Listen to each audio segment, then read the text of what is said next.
6, 7, 8, 9, 10 एक काम कर, इसमें से 1 मिनट रुक जा।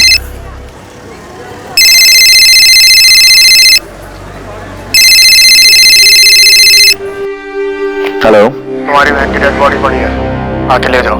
कौन बोल रहा है? दिमाग तो सही है तेरा?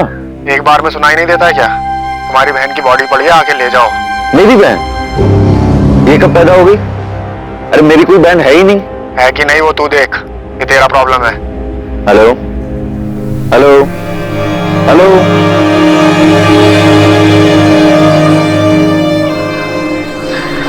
The number you have called is currently switched off. अजीब आदमी है, कुछ भी बकवास किया जा रहा है।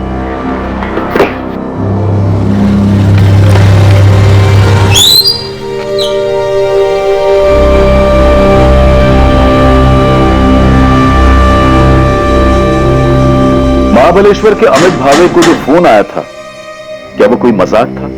तुम्हारी बहन की डेड बॉडी पड़ी है, आकर ले जाओ।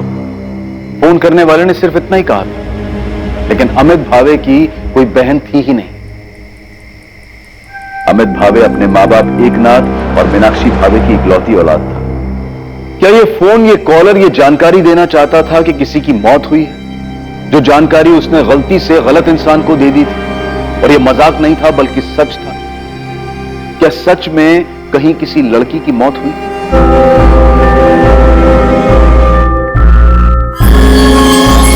हमने आपकी बेटी की फोटो को सतारा के सभी पुलिस स्टेशन में भेज दिया।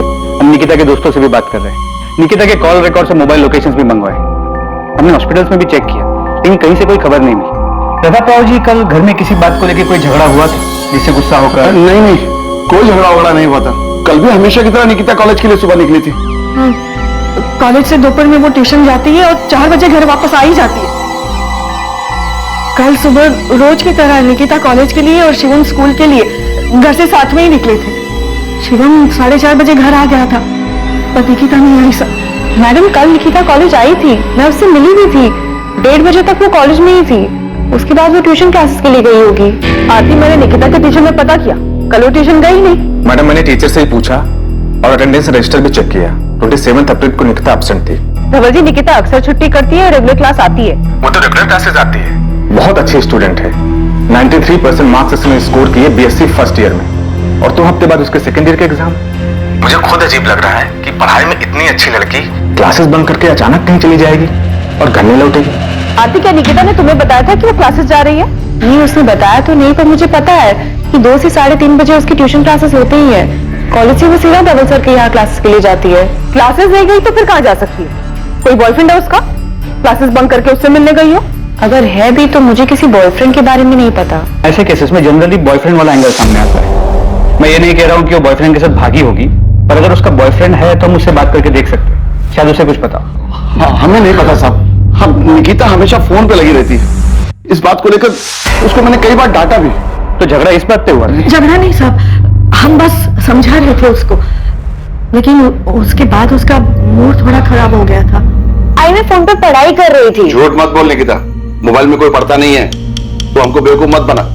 देख बेटा, तू मेरे को बोली कि स्मार्टफोन चाहिए, मैं ला के दिया ना, पर तू पढ़ाई छोड़ के उसमें ही लग गई। बेटा तेरे को मालूम नहीं है, पर तेरे को ना उसकी लत लग रही। बाबा, मुझे भी स्मार्टफोन चाहिए। तू चुप कर। देख निकिता, बेटा यही उम्र है पढ़ाई की, पहले मन लगा के पढ़ाई कर। इसके लिए बहुत टाइम पड़ा है। एग्जाम दे, पास हो, अच्छा काम कर, फिर जो करना है वो कर। ये बात हम उसको 1 हफ्ते से समझा रहे साहब। माँ बाप हैं उसके, इतनी सी बात पे नाराज होकर वो इतना बड़ा कदम नहीं उठाएगी। निकिता बहुत समझदार लड़की है, उसे हमारे हालात पता है। आपका बेटा वो शिवम, वो स्कूल से घर कितने बजे वापस आया? शिवम, तुम और निकिता सुबह घर से साथ में निकलते हो ना? हाँ। तो कल सुबह जब तुम दोनों साथ में निकले, तब तुम्हें ऐसा कुछ लगा कि तुम्हारी निकिता ताई परेशान हो या उनका मूड खराब हो? नहीं, ताई तो वैसे ही बात कर रही थी जैसे रोज करती है। मैडम, मैं बता रही हूँ ना, हमने रात को जब उसको डांटा तो उसका मूड थोड़ा खराब था, पर सुबह वो ठीक थी। नाश्ता करते वक्त बात भी हुई मेरी उससे। शिवम, तुम्हारी निकिता ताई ने तुमसे कभी किसी लड़के के बारे में बात की है? बात तो होती है, लेकिन ऐसा कभी कुछ नहीं होता। निकिता आप्टे की फोटो सतारा और पास के सभी इलाकों में सर्कुलेट कर दी गई। निकिता के कॉलेज के नोटिस बोर्ड पर भी निकिता की फोटो लगाई गई थी। निकिता को गायब हुए अब 2 दिन बीत चुके थे, पर उसका कहीं पता नहीं। निकिता को लेकर उसके माँ बाप की चिंता और डर बढ़ता जा रहा था। तो निकिता के फोन रिकॉर्ड्स कल तक आ जाएंगे। तो निकिता के घर से कॉलेज करीब 20 मिनट की दूरी पे। घर वालों ने बताया कि वो कॉलेज पैदल आ जाएगा। 19 साल की लड़की है, लेकिन उसका कोई बॉयफ्रेंड है या नहीं ये किसी को पता ही नहीं है। सर, हमने निकिता की फैमिली से पूछा, उसकी कॉलेज की बेस्ट फ्रेंड आरती से बात की, कॉलेज के बाकी स्टूडेंट से भी पता किया, लेकिन किसी को भी निकिता के बॉयफ्रेंड के बारे में कोई आइडिया नहीं। रूट चेक किया, घर से कॉलेज, कॉलेज से क्लासेस, क्लासेस से फिर घर किया, लेकिन 27 अप्रैल को क्लासेस गई ही नहीं।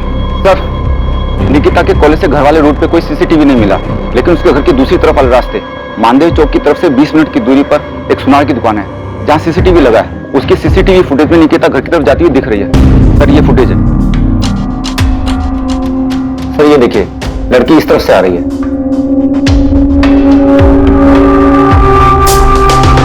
ये मानदेव चौक की तरफ से आ रही है? हाँ सर, इस तरफ से बुराड़ नगर जहाँ निकिता रहती है, वहां पहुंचने में 30 से 35 मिनट लगते हैं। 27 अप्रैल 3:45, मतलब इतना तो कंफर्म है निकिता ट्यूशन क्लासेस नहीं गई थी, क्योंकि इसके ट्यूशन क्लासेस बापा सर्कल के पास है, ठीक उल्टी तरफ, और ये दूसरी तरफ से आ रही। ये पक्का क्लासेस बंक करके इस तरफ किसी से मिलने गई है।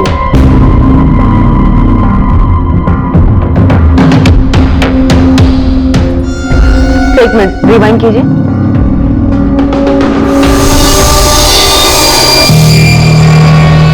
सही दिखी, लड़की परेशान लग रही। मानदेव चौक से लेकर बुराड़ नगर जहां निकिता का घर है, पूरा एरिया स्कैन करो। ये लड़की मानदेव चौक क्रॉस करती हुई नजर आ रही है। उसके आगे क्या हुआ, कहां गई, इस लड़की के गायब होने के सभी सवालों के जवाब वही मिलेंगे। निकिता आपसे भागी नहीं है, ये घर की तरफ ही लौट रही थी। यकीनन ये घर से भागी तो नहीं है। निकिता आप्टे को आखिरी बार जिस रास्ते से घर जाते हुए देखा गया था, पुलिस अब उस पूरे रास्ते को खंगालने वाली थी। इस तलाश में जो सामने आएगा वो बेहद हैरान कर देने वाला था, पुलिस के लिए और उलझन पैदा कर देने वाला। जिस रास्ते से निकिता 27 अप्रैल को घर जा रही थी, उस रास्ते में एक छोटा जंगल था। निकिता पुलिस को उसी जंगल में मिलने वाली थी।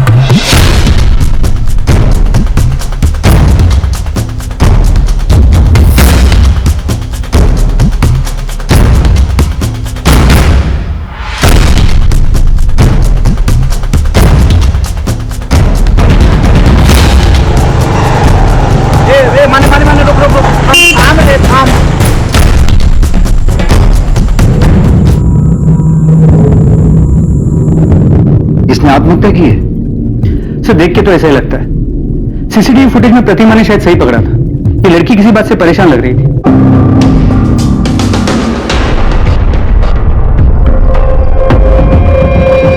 इस तरह पहाड़ी वाले रास्ते पर सुनसान जगह पर जाकर फांसी लगा के सुसाइड कर लेगी।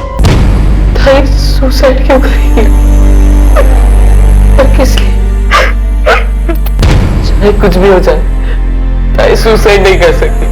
शिवम, अभी कुछ पता नहीं चला है, और निकिता की बॉडी हमें पेड़ से लटकी हुई मिली, और हम वही बोल रहे हैं जैसा दिखता है।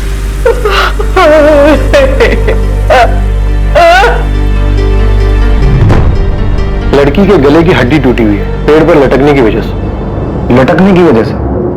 आपका मतलब है इसने खुद? नहीं, मैं वो नहीं कह रहा हूं। मैं ये कह रहा हूं कि लड़की की मौत दम घुटने की वजह से हुई है, जो गले में इस रस्सी के दबाव के कारण हुआ है, और इसी रस्सी की वजह से गले की हड्डी टूटी है। पर मैं इस वक्त कंफ्यूज हूं। क्यों? क्योंकि मरने के पहले इसके साथ रेप हुआ। रेप हुआ? रेप हुआ, और इसने खुद को बचाने की पूरी कोशिश की है। तो पहले इसके साथ जबरदस्ती की गई, फिर गला दबाकर मारा गया, और फिर पेड़ से लटका दिया? पक्के तौर पर नहीं कह सकता, क्योंकि गले पर सिर्फ रस्सी के निशान है, और हाथ से गला दबाने के निशान अलग होते हैं, जो नहीं है। डॉक्टर महात्रे, अब आप मुझे कंफ्यूज कर रहे हैं, क्योंकि जब बॉडी को पेड़ से उतारा गया था तो लड़की के शरीर के कपड़े जरा से भी इधर से उधर नहीं थे। कपड़ों को देखकर कोई ऐसा कह नहीं सकता था कि मरने से पहले इसके साथ रेप हुआ है। रेप तो कंफर्म हुआ है, क्योंकि लड़की के प्राइवेट पार्ट में जिस तरह चोट के निशान मिले वो सीमेंट नहीं, बॉडी में सीमेंट के रेसिड्यू नहीं है। पॉसिबिलिटीज है कि रेपिस्ट ने कॉन्डोम यूज किया।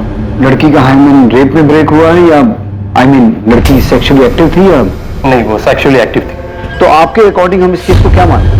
रेप के बाद मर्डर, या फिर रेप के बाद आत्महत्या की तरह देखें? मुझे लगता है कि आपको ये केस मर्डर और सुसाइड दोनों एंगल से देखना चाहिए। इसमें सिवाय रेप के कुछ भी कंफर्म नहीं कहा जा सकता। सर, निकिता की फैमिली काफी सदमे में, कोई बात करने की हालत नहीं है। सर इतनी छोटी सी बात कि बाप ने डांट दी, सिर्फ इसलिए क्या ये लड़की इतना बड़ा कदम उठा लेगी, सुसाइड कर लेगी? अगर मान लें कि मोबाइल की वजह से डांट पड़ी और उसने सुसाइड कर लिया, तो सुसाइड से पहले जो रेप हुआ उसका क्या? सर अगर रेप हुआ है तो ये पर्सनल मैटर नहीं लगता। निकिता का फोन मिला? मैंने आसपास के एरिया को छाना, लेकिन निकिता का फोन कहीं भी नहीं मिला, नहीं उसके बैग में नहीं आसपास कहीं। तुम लोग उधर देखो और तुम उधर। मोहिते, वो झाड़ियों के पीछे देखो, एक एक जगह देखना, कोई जगह छूटनी नहीं चाहिए।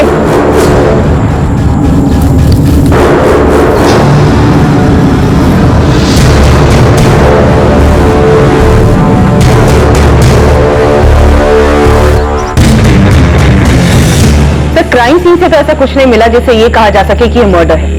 मुझे लग रहा है ये रेप और सुसाइड का ही केस है। प्रतिमा, लड़की के साथ रेप हो और उसने तभी सोच लिया कि उसे सुसाइड करना है।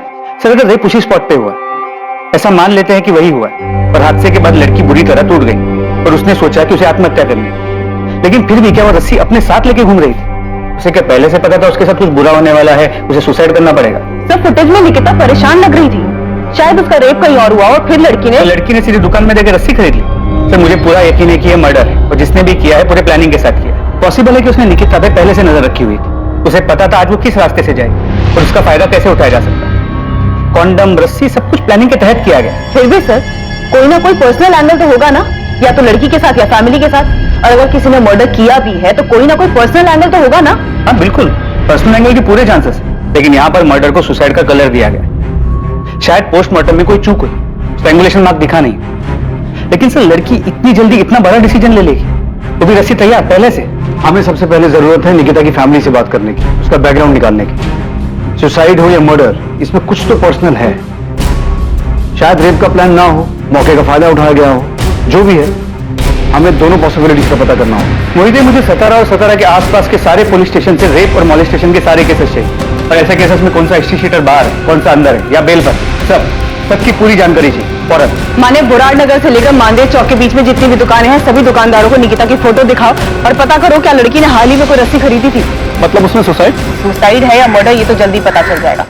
प्रताप राव जी, मैं आपकी तकलीफ समझ सकता हूँ। निकिता की पोस्टमार्टम रिपोर्ट के हिसाब से निकिता की मौत 27 तारीख शाम को ही हो गई थी। मौत का समय 4 से 6 के बीच का है। ये सीसीटीवी फुटेज हमें मानदेव चौक की एक दुकान से मिला है। निकिता उस दिन क्लासेस नहीं गई थी। आप लोगों को निकिता ने कभी बताया था कि कोई उसे परेशान कर रहा है, या आपकी किसी के साथ दुश्मनी थी जिसका बदला लेने के लिए किसी ने निकिता के साथ ये सब? सर ताई सुसाइड नहीं कर सकती। निकिता सुसाइड नहीं कर सकती, लेकिन ऐसा कौन हो सकता है जो तुम्हारी बहन को या तुम्हारे परिवार को नुकसान पहुंचाना चाहता हो? मार्केट में 2 सब्जी की दुकान है मेरी, सालों से ये काम कर रहा हूं, कभी किसी से कोई लड़ाई झगड़ा नहीं हुआ। हमने पिछले 1 हफ्ते की सीसीटीवी फुटेज चेक की है, और पिछले 1 हफ्ते में निकिता एक बार भी इस रास्ते पर नहीं दिखी। मतलब कि वो हर रोज कॉलेज से घर जाने के लिए मानदेव चौक वाला रास्ता नहीं लेती थी, और 27 तारीख से पहले क्लासेस में भी उसकी रेगुलर अटेंडेंस थी। लेकिन उस दिन इस रास्ते से वो क्लासेस बंद करके किसी को तो मिलने गई थी। उनको नहीं पता वो क्लासेस में छुट्टी मारती थी, तो वो छुट्टी करके किसको मिलने गई थी ये भी हमको नहीं पता। प्रताप राव जी, अगर आप हर बात में यही कहेंगे कि आपको कुछ नहीं पता, तो हम कैसे कार्रवाई करेंगे? नहीं पता है यार, हम लोगों को कुछ पता नहीं है सर। नहीं पता है कि निकिता इतनी सी उम्र में आत्महत्या क्यों करेगी, या किसी ने उसके साथ मेरी निकिता के साथ। सर ताई सुसाइड नहीं कर सकती, अगर उसे कोई तकलीफ होती तो वो उसका सामना करते अपनी जान नहीं लेती। मेरी ताई बहुत स्ट्रॉन्ग थी, सुसाइड नहीं कर सकती।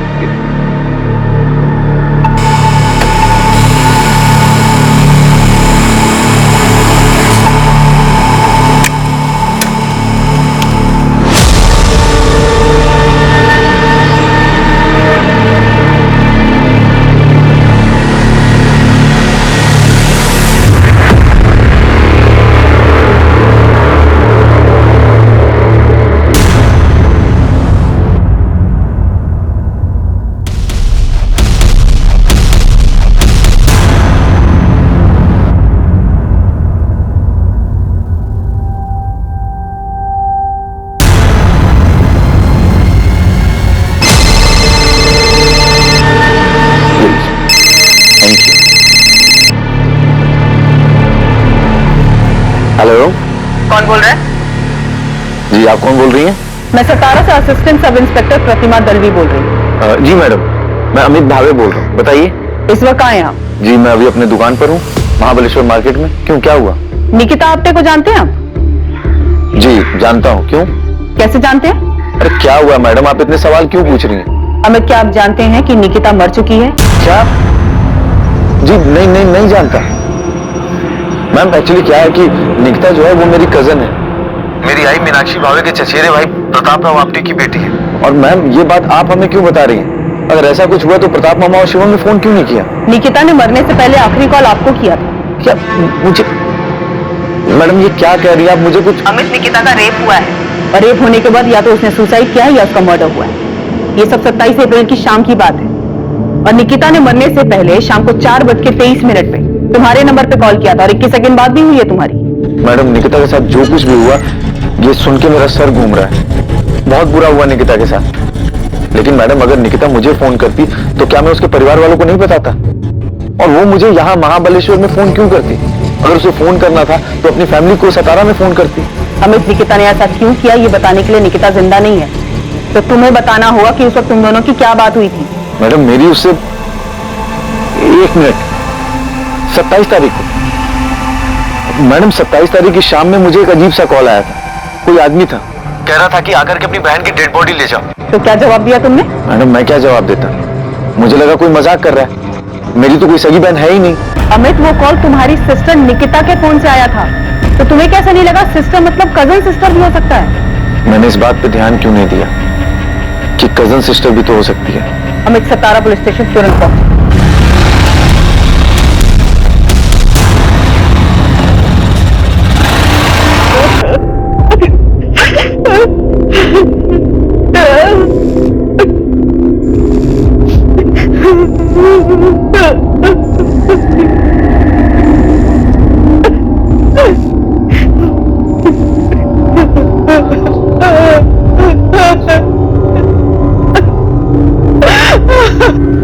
जी मेरा नाम विनीत लोखंडे। जी जानता हूँ निकिता को। विनीत, फौरन बोराड़ नगर पुलिस स्टेशन आ जाओ। मैम मैं निकिता के घर आया, उसके अंतिम संस्कार में। क्या मैं अटेंड करके? उसके बाद आ जाओ, लेकिन भागने की कोशिश मत करना। मैं कहीं नहीं भाग रहा, और क्यों भागूंगा? साहब 2-3 हिस्ट्री शीटर से बात किया मैंने, उन्होंने बताया कि एक हिस्ट्री शीटर है किशोर कदम नाम का, यही सातारा का ही है। 3 साल पहले रेप केस में अंदर गया था, अभी बेल पे बाहर है, केस ट्रायल पे उसको। कहाँ मिलेगा ये किशोर कदम? कुछ बोल नहीं सकते साहब, लेकिन अभी सतारा में नहीं है। पता कर क्या है? मुझे पक्का लगता है इस केस में किसी क्रिमिनल का हाथ है गोविंद। किसी क्रिमिनल का हाथ होता भी तो क्या ऐसे रस्सी लेके जाता, ऐसी प्लानिंग करता? नहीं, मेरे को क्या लगता है ना, कुछ पर्सनल एंगल है। गोविंद थियरी मत बना, पता कर ये किशोर कदम कहाँ है, किस बिल में छुप के बैठा है। मुझे ये किशोर कदम जल्द से जल्द चाहिए।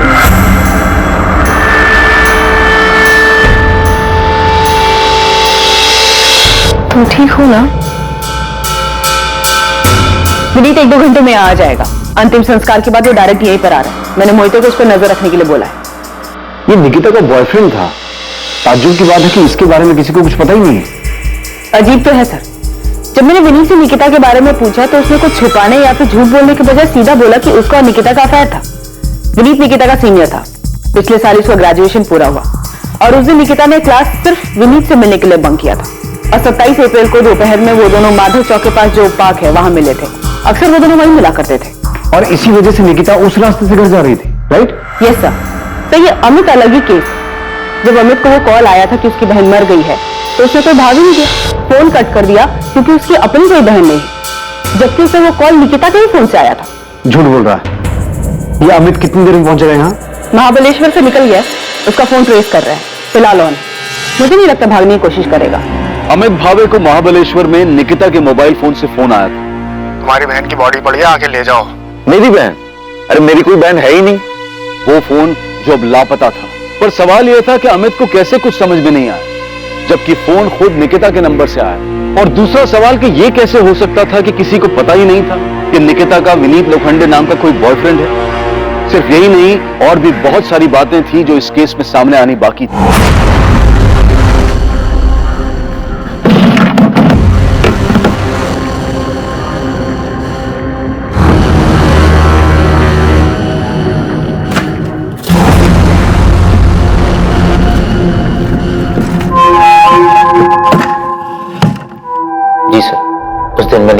दोपहर में मिला था। पिछले 1.5 साल से मेरा उसका अफेयर चल रहा था। 1.5 साल से? उसके बावजूद निकिता के परिवार में किसी को ये बात पता नहीं? नहीं पता, और मेरी फैमिली को भी कुछ नहीं पता। पर तुम्हारे कॉलेज में भी किसी को नहीं पता? हमने निकिता की बेस्ट फ्रेंड आरती से भी पूछा, उसे भी तुम दोनों के बारे में कुछ नहीं पता है। मैंने और निकिता ने मिलकर ऐसे ही डिसाइड किया था। मैं एमएससी कर रहा हूँ, उसे बीएससी करनी थी, उसके बाद मास्टर, और इसके बाद हम दोनों को शादी के बारे में डिसाइड करना था और फिर सबको अपने रिश्ते के बारे में बताना था। तुम 27 अप्रैल को निकिता को उस पार्क में मिले थे। तुम्हें ऐसा लगा कि निकिता किसी बात को लेकर परेशान थी? वो परेशान नहीं थी, वो थोड़ा दुखी थी। क्यों दुखी थी? क्योंकि एक रात पहले उसके बाबा ने उसे फोन के लिए डांट दिया था। बस दुखी थी या फिर इस बात को लेकर बहुत परेशान थी? दुखी थी, क्योंकि उसको भी लग रहा था कि उसके बाबा सही बोल रहे हैं। ये पहली बार मुझे नहीं डांटा है बाबा ने विनीत, इसके पहले भी कई बार टोक चुके हैं। अब तो मुझे खुद लग रहा है मुझे फोन की लत लग रही है। तो तुम्हें ऐसा लग रहा है तो सुधारो खुद को। सुधारना ही पड़ेगा विनीत। अब हम फोन पर ज्यादा चैट नहीं करेंगे, ना ही ज्यादा बात करेंगे। मुझे अपना ध्यान पढ़ाई पे लगाना है। पहले तो बस आई बाबा कहते थे, अब तो मुझे खुद लगता है कि मेरे पढ़ाई पे बिल्कुल ध्यान नहीं है। तुम इसके लिए मुझे ब्लेम कर रही है? अरे नहीं, मैं तुम्हें ब्लेम नहीं कर रही हूँ। मैं बस ये कह रही हूँ कि जब तक मेरे एग्जाम्स नहीं खत्म हो जाते, ना ही हम ज्यादा बात करेंगे और ना ही मिलेंगे। ठीक। उसके बाद हम लोग कुछ आधा घंटा बैठे, बातें की और अपने अपने घर के लिए निकल गए। बस इतनी ही बात थी कि वो अपने पापा के डांटने से दुखी थी? हाँ सर, निकिता बहुत समझदार लड़की थी। उसने कभी भी अपने आई बाबा की डांट को गलत तरीके से नहीं लिया। उसको पता था कि उसके आई बाबा अमीर नहीं है, उसकी पढ़ाई के लिए बहुत मेहनत कर रहे हैं। हम दोनों मिडिल क्लास फैमिली से, पढ़ लिख कर कुछ बनना चाहते हैं। बड़े बड़े सपने देखे थे हम। ये फुटेज देखो। ये फुटेज हमें मानदेव चौक के पास वाली एक दुकान से मिला है। इसमें निकिता अपने घर जाती हुई दिखाई दे रही है। इस फुटेज में साफ दिखाई दे रहा है कि निकिता किसी बात को लेकर परेशान थी, दुखी थी। परेशानी या दुखी जैसा कुछ भी नहीं था, बल्कि पार्क से घर जाते वक्त वो खुश थी। चलो बाय। बाय। अब हम 1 महीने के बाद मिलेंगे। हाँ पता है, I will miss you. Bye. वो मुस्कुराई और चली गई। मैंने जाते वक्त उसे बोला, मैं तुम्हें बहुत मिस करूंगा जब तक हम दोबारा नहीं मिलते। और मुझे क्या पता, वो आखिरी बार जब मैं सबने सामने जिंदा देख रहा हूं। तुम्हारे इर्द गिर्द फैमिली में, दोस्तों में किसी को भी नहीं पता था कि तुम्हारा अफेयर चल रहा था? सर किसी को पता भी होगा तो मुझे मालूम नहीं। और मैडम आप बता रही थी कि आरती ने नहीं बताया। आरती को सब पता था। चल मान लिया कि निकिता ने कहा था कि तुम एग्जाम्स के बाद मिलोगे, तब तक कोई फोन कोई मैसेज नहीं होगा, राइट? निकिता 27 तारीख को गायब हुई थी और उसकी बॉडी हमें 29 तारीख को मिली थी। उससे पहले हमने पूरे शहर में पोस्टर लगवाए थे, यहां तक कि तुम्हारे कॉलेज के नोटिस बोर्ड पे भी उसकी फोटो लगवाई थी कि किसी को कुछ पता हो या पता चले तो वो आके बताए। तब भी तेरे किसी दोस्त ने बताया नहीं कि निकिता गायब हो गई है? और आरती ने भी नहीं बताया हमें ये सब। मैंने आपको बताया ना, हम दोनों ने मिलकर डिसाइड किया था कि फोन को साइड में रख के स्टडी पे फोकस करेंगे, और इसके बाद मैंने अपना फोन स्विच ऑफ कर दिया था। अच्छा, तो फिर आज ऑन क्यों किया? एग्जाम पास कर लिए तूने? नहीं सर, न्यूज़पेपर से पता चला कि क्या हुआ। इतने शौक में था कि समझ में नहीं आया क्या करूं क्या ना करूं। बहुत गिल्टी फील हो रहा था। क्यों गिल्टी फील हो रहा था? मेरी गर्लफ्रेंड के साथ इतना सब कुछ हो गया और मुझे पता ही नहीं चला। पिछले 1-1.5 साल से तुम्हारा अफेयर चल रहा था, राइट? और इस छोटे से शहर में किसी को तुम्हारे अफेयर के बारे में नहीं पता था, राइट? यस। तो इस 1-1.5 साल के अफेयर में तुम दोनों का फिजिकल रिलेशन बना? नहीं सर, निकिता ऐसी लड़की नहीं थी। उसने साफ साफ कह दिया था कि शादी से पहले हमारे बीच में ऐसा कुछ नहीं होगा। और तू भी उस तरीके का लड़का नहीं है, इसलिए तू इस बात पे मान गया। आप कहना क्या चाहती है मैडम? मैं निकिता से प्यार करता था, मैं उसके साथ फिजिकल होने के लिए रिलेशन नहीं बनाया था। सर आप ऐसे क्यों देख रहे हैं मुझे? तू नहीं था तो फिर कौन था जिसका निकिता के साथ फिजिकल रिलेशन था? तू झूठ पे झूठ बोले जा रहा है और तेरा हर झूठ पकड़ा जा रहा है। निकिता के साथ रेप हुआ था, लेकिन वो सेक्सुअली एक्टिव थी। इसलिए अब बकना बंद कर और बोलना शुरू कर। जी सर, हमारे बीच में फिजिकल हुआ था। ये बात मैंने इसलिए छुपाई ताकि निकिता की फैमिली को पता ना चले, नहीं तो बेकार में। क्या बेकार में? बेकार में क्या विनीत? निकिता मर चुकी है, उसका रेप हुआ था और रेप होने के बाद या तो उसने सुसाइड किया या उसका मर्डर हुआ। इससे ज्यादा क्या सदमा लगता है उसकी फैमिली को? तो क्या सोच रहा है, कुछ छुपाएगा तो बच के निकल जाएगा? मैडम जब मैंने कुछ किया नहीं तो मैं क्या छुपाऊंगा? हाँ, मैंने आपसे झूठ बोला कि हम दोनों के बीच में फिजिकल रिलेशन नहीं था, लेकिन हम दोनों के बीच में जो भी हुआ वो हम दोनों की मर्जी से हुआ था। निकिता पार्क से निकलते हुए खुश थी या ये भी झूठ बोल रहा है? मैडम, मैं कसम खा के कहता हूँ, मैं झूठ नहीं बोल रहा हूँ। निकिता पार्क से निकलते हुए खुश थी, उसे कोई परेशानी नहीं थी।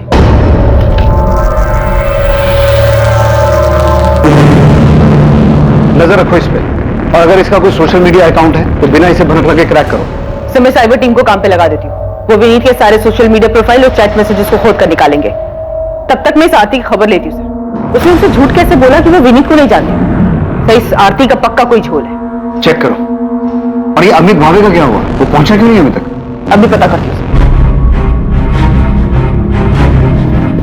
मैडम, पूरे बोराड नगर से लेकर मानदेव चौक तक सब दुकान पे पता किया, जहां से भी ये रस्सी खरीदी जा सकती थी। उनमें से किसी दुकानदार ने ये रस्सी निकिता को नहीं बेची। ठीक है, माने मुंबई साइबर सेल को फोन करो और अश्विन को मैसेज भेजो कि मुझे फोन करे। उसका फोन नहीं लग रहा है। अमित, अगर तुझे ऐसा कोई फोन आया था तो तूने हमें बताया क्यों नहीं? हम समझ जाते कि वो निकिता की बात कर रहा है।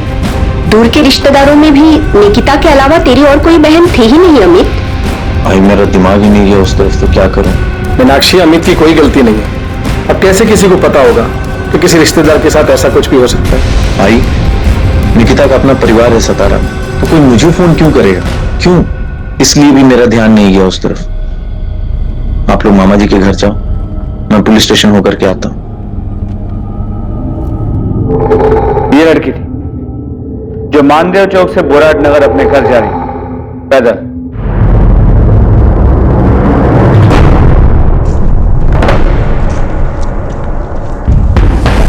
ये रास्ता बीच में सुनसान हो जाता, जहां पर इसके साथ पहले रेप किया गया और उसके बाद मर्डर। किसने किया तुम दोनों में से? नरेश तूने? निचंदर तू?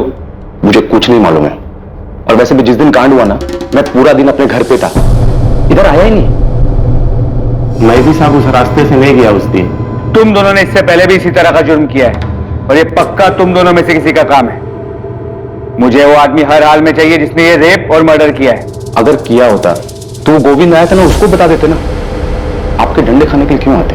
12 घंटे है तुम्हारे पास, उसके बाद एक एक सेकेंड झेलना मुश्किल हो जाएगा, याद रखना। अब मैंने कुछ नहीं किया यार। ये काम पक्का किशोर कदम का ही होगा। मोहित, मैंने पहले से गोविंद को इसका पता करने के लिए लगा दिया। तुम भी सतारा के बाद अपने पूरे नेटवर्क में इसके फोटो को पहुंचा दो। मुझे ये किशोर कदम हर हाल में चाहिए। यकीन ही नहीं हो रहा कि निकिता के साथ ऐसा कुछ हो सकता है। कोई बच्ची के साथ ऐसी दरिंदगी कैसे कर सकता है? पुलिस कह रही है कि निकिता ने आत्महत्या की। बकवास कर रही है पुलिस। आपने पूछा उनसे निकिता आत्महत्या क्यों करेगी? क्यों करेगी वो ऐसा? सर, फोन अभी 1 महीने पहले ही बदला है। मैं अभी सारे नंबर नए वाले फोन में ट्रांसफर नहीं हूँ, इसलिए जब 27 तारीख को निकिता के नंबर से फोन आया तो पता ही नहीं चला कि वो निकिता का नंबर था। निकिता के फोन से किसी आदमी ने फोन किया था? जी, आदमी की आवाज थी। हेलो, तुम्हारी बहन की डेड बॉडी पड़ी है, आके ले जाओ। सर, मुझे समझ में नहीं आया कि ये अचानक से मेरी बहन कहां से आ गई। मैंने कहा कि मेरी कोई बहन नहीं है तो उसने फोन काट दिया। अमित, कौन था वो आदमी जिसने फोन किया? अरे सर, मुझे नहीं पता कौन था वो। उसने अपना नाम नहीं बताया, बस उसने अपनी बात कही और फोन काट दिया। तो तूने पास के किसी पुलिस स्टेशन में जाके ये बात बताई क्यों नहीं? अब मुझे लगा कोई मजाक कर रहा है। वो होता है ना कि किसी का भी नंबर। मेरी बहन मर गई है, आके उसकी बॉडी ले जाओ, ऐसा मजाक कोई करता है? सर, मैं भी यही सोचा। मुझे भी समझ में नहीं आया कि ऐसा मजाक कोई करता है क्या। लेकिन सर, मैं क्या करता? निकिता का नंबर मेरे मोबाइल में सेव नहीं था। अगर निकिता का नंबर मेरे मोबाइल में सेव होता और उस नंबर से फोन करके कोई ऐसी बातें करता तो मैं सोचता भी। तो सिर्फ नंबर आया, नाम नहीं। एक बात बता, जिसने तुझे फोन किया उसने कहा तेरी बहन है, इसका मतलब है उसे पता था कि निकिता तेरी बहन है, बेशक दूर की है। और फिर उसने तुझे ही फोन क्यों किया? यहां सतारा में उसके माँ बाप को फोन क्यों नहीं किया? ये मैं कैसे बता सकता हूं सर? ये तो आप जाकर के उससे पूछिए जिसने फोन किया और जिसने निकिता के साथ ये गलत काम किया और फिर ढूंढ ढांड करके मेरा नंबर निकाला और मेरे नंबर पे फोन मिला दिया। नहीं अमित, ये बात कुछ बैठ नहीं रही। कॉलर ने तुझे फोन करके वो बताया जो हो चुका था, और फिर तूने ये बात ना तो पुलिस को बताई ना ही अपने माँ बाप को। तूने ये भी जरूरी नहीं समझा कि अपने मामा प्रताप राव को एक बार फोन करके पूछ लो कि सब कुछ ठीक है कि नहीं। सर, मैं ऐसे कैसे इतना दिमाग लगा कि वो बहन बोला मतलब मेरी दूर की बहन निकिता होगी और निकिता के साथ ऐसा कुछ हुआ होगा। सर, मुझे तो ये बात तब पता चली जब आपके असिस्टेंट सब इंस्पेक्टर ने मुझे फोन करके ये बात बताई। और सर मुझे क्या, आई बाबा को भी इस बारे में नहीं पता। इतनी बड़ी बात हो गई और प्रताप मामा ने हमें फोन तक नहीं किया। क्यों नहीं किया? सर मुझे क्या पता क्यों नहीं किया। इतनी बड़ी घटना हुई है, हो सकता है सदमे में हो, उनका दिमाग नहीं काम किया हो। पक्का जिसने फोन किया था उसने इतना ही बोला था और कुछ नहीं बताया था? सर अगर कुछ और बताया होता तो क्या मैं उसकी बात को हल्के में लेता? अब तो मुझे भी एहसास हो रहा है कि मैंने गलती कर दी। मुझे उसकी बातों को हल्के में नहीं लेना चाहिए था, मुझे पुलिस स्टेशन जाना चाहिए था। अमित को 27 तारीख से ही पता था, वो पहले से जानता था। मीनाक्षी और एकनाथ ने तो हमें कुछ नहीं बताया। मैं पहले ही सोच के हैरान था कि उन्हें निकिता के बारे में कैसे पता चल गया। अमित भी मिला था कल, उसने एक बार भी नहीं बताया कि घर आने से पहले वो यहां पुलिस स्टेशन होकर गए। प्रताप जी, कोई बात है क्या? अमित के साथ कुछ हुआ है? वो जो भी है, पर किसी ने निकिता के फोन से अमित को फोन क्यों किया? हम भी यही सोच रहे हैं। आपके और अमित के बीच, आप दोनों परिवारों के बीच सब कुछ ठीक है? आपने भी निकिता के बारे में उन्हें नहीं बताया? अमित की आई मेरे सगे काका की बेटी, मेरी चचेरी बहन। कोल्हापुर में हमारा खेत, उसको लेकर कई साल से कोर्ट में केस चला है। अभी पिछले 6 महीने पहले कोर्ट में तारीख थी। अमित आया था सतारा। कोर्ट के बाद उसने मुझसे बहुत बदतमीजी की, गुस्से में मेरा कॉलर पकड़ ली। जब तुझे कोर्ट में केस लेके ही जाना था तो अब लड़, ऐसे बाहर क्यों निपटा रहा है? वो जमीन मेरे नाना की और मेरी आई को ही मिलेगी और वो मैं लेकर आऊंगा, छोड़ूंगा नहीं। तेरे नाना ने तेरी आई की शादी का मेरे बाबा से पैसा लिया था, उसका लिखाफ भी मेरे पास है। तुझे बता भी चुका हूं और दिखा भी चुका हूं। मैं जमीन देने से कम मना कर रहा हूं, लेकिन तेरे नाना ने जो पैसा लिया था और लौटाया नहीं ना, उसकी भरपाई तो जमीन से ही होगी ना। तो पैसा दे दे और अपना हिस्सा ले ले। हाँ, 30 साल पहले ली गई नकदी की बराबरी आप जमीन से कैसे कर सकते हो? कोर्ट को करना है फैसला। बात करके तू आसानी से मामले को निपटाना नहीं चाहता। तू ही गया था कोर्ट में, मैं नहीं गया था। और भाव अभी आपको लग रहा है आप केस हार जाओगे तो बाबा से जबरदस्ती समझौता करने से। ये शिवम, छोटा है तू, छोटा ही रह, बाबा के बीच में मत मार। भाव आप भी तो बाबा और काकी से छोटे हो, तो बीच में क्यों पड़ रहे हो? ये मामला उन्हें खुद सुलझाने दो। धोखा दिया है मामा आपने, इतनी आसानी से नहीं छोड़ूंगा। अमित झूठ बोल रहा है सर। ये कैसे हो सकता है कि उसके पास निकिता का नंबर ना हो? निकिता अपने नंबर से उसको फोन करती थी और उसने कई बार खुद निकिता को फोन किया कि ये समझौता उसके हक में करा दे। अमित भाई, एक तरफ समझौता करना चाहते हो, दूसरी तरफ आप बाबा को धमकी देते हो, कोर्ट के बारे में कॉलर पकड़ते हो, बदतमीजी करते हो। आप समझते क्या अपने आप को? निकिता, मैं अपनी खुशी से कोर्ट में नहीं गया, बल्कि तुम्हारे बाबा ने मुझे मजबूर किया कोर्ट जाने के लिए। मेरे पास कोई दूसरा रास्ता ही नहीं छोड़ा। 30 साल पहले मेरे नाना ने तुम्हारे दादा से 50,000 रुपए लिए थे और उस 50,000 का हिसाब बढ़ा चढ़ा करके तुम्हारे बाबा आज खेत में हिस्सा काट रहे हैं। अब तू बता, 50,000 रुपए में इतना बड़ा खेत मिलेगा क्या? भाव, आप अपना ये गणित ना मुझे मत समझाओ। हिसाब करना मैं आपसे ज्यादा अच्छे से जानती हूँ। बाबा आपके साथ कुछ गलत नहीं कर रहे। अगर तेरे दादा ने अपने भाई की बेटी की शादी में 50,000 रुपए दिए ना, कोई बड़ा काम नहीं किया। और वैसे भी ये चाचा की तरफ से अपनी भतीजी को शादी का गिफ्ट हुआ ना। वाह भाव, अब तो गिरगिट की तरह रंग बदलते। देखिए भाव, कोर्ट जाने का फैसला आपका था, हमारा नहीं। तो अब जो भी फैसला करेगी कोर्ट ही करेगी और हम सबको मानना पड़ेगा। निकिता, मुझे लगा था तू पढ़ लिख रही है तो थोड़ी अकल होगी तुझमें। तू अपने बाबा को समझाएगी कि परिवार में ऐसे झगड़े नहीं करते, लेकिन तू भी अपने बाबा की तरह बैल बुद्धि ही है, कुछ समझ नहीं है तुझमें भी। आपको समझ आ गया है ना? तो बार बार मुझे फोन करके परेशान मत करना कि अपने बाबा को समझा, ठीक है? बाय। तो क्या अमित ने कुछ किया? निकिता के साथ जो हुआ है वो... अब आपने ये सब बताया है तो चीजें समझ में आ रही हैं, आंकड़े सही बैठ रहे हैं। अमित का इसमें हाथ हो सकता है। प्रताप राव आप्टे और अमित भावे के बीच पुश्तैनी जमीन को लेकर चल रहे झगड़े के खुलासे के बाद निकिता के फोन से अमित को आए उस कॉल के मायने बदल रहे थे, इस केस को एक नई दिशा दे रहे थे। अमित भावे, जिसे निकिता के फोन से गुमनाम फोन आया था, क्या वाकई वो फोन अमित के लिए किसी गुमनाम फोन की तरह था? जितना जल्दी हो सके अमित के फोन रिकॉर्ड मंगवाओ और महाबलेश्वर जाकर उससे जुड़े हर इंसान से पूछताछ करो। आपको लगता है कि कॉलर अमित को जानता था जिसने निकिता के फोन से उसे कॉल किया था? सचिन, पूरे चांसेस हैं कि अमित ने किसी को सुपारी दी हो और उस सुपारी किलर ने मौके का फायदा उठाकर मर्डर के साथ साथ रेप किया हो। आप मुझ पे ऐसे क्यों चिल्ला रही हैं? चिल्लाओ नहीं तो क्या तेरी आरती उतारूं? 15 बार कॉल किया, 20 बार मैसेज किया कि कॉल बैक कर, लेकिन तूने कॉल बैक नहीं किया है। मैंने फोन इसलिए नहीं किया क्योंकि जो निकिता के साथ हुआ मैं उसके शौक में थी। 2 दिन से बीमार थी, मैं कॉलेज भी नहीं आ पाई। और अगर मैंने फोन नहीं किया तो आप मुझसे ऐसी बात करोगे, आरती उतारू मैं तेरी? तूने हमसे झूठ क्यों बोला कि तुझे नहीं पता था कि विनीत निकिता का बॉयफ्रेंड था? क्योंकि मुझे नहीं पता था कि अभी भी दोनों के बीच में कुछ चल रहा था। और अगर मुझे पता ही नहीं है तो मैं क्या बताऊं आपको? उनका क्या रिलेशनशिप था, कैसा था, मुझे नहीं पता। उनके बीच क्या था क्या नहीं, ये बात की बात है। असल बात ये है कि निकिता का बॉयफ्रेंड था या नहीं था, जो बात तूने हमसे छुपाई। और अब आपको पता चल गया है ना, विनीत ने खुद बताया ना कि वो उसका बॉयफ्रेंड था। अब क्या चाहती है आप मुझसे? देखिए, आप मुझे ना बार बार परेशान मत कीजिए। Thank you, bye.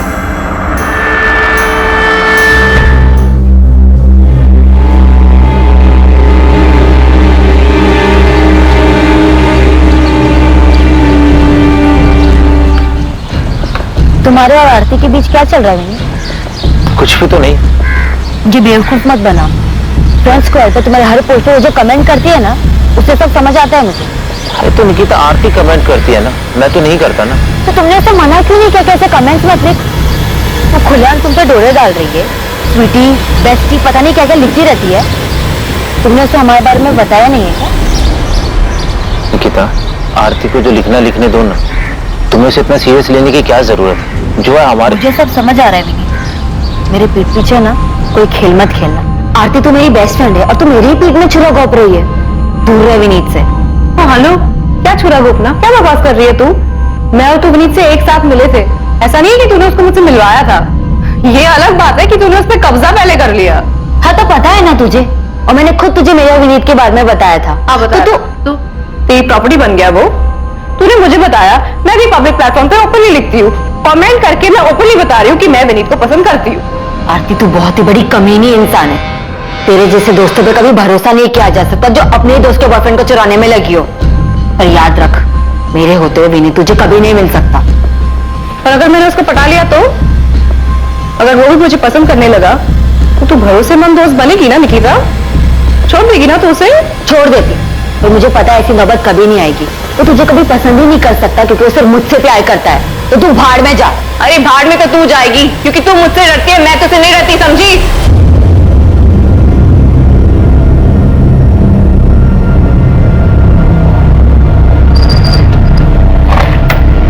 Sorry madam, ये सचिन साहब के लिए किशोर कदम की फील्डिंग लगा रहा था, इसके लिए आपको टिप देने में लेट हुआ।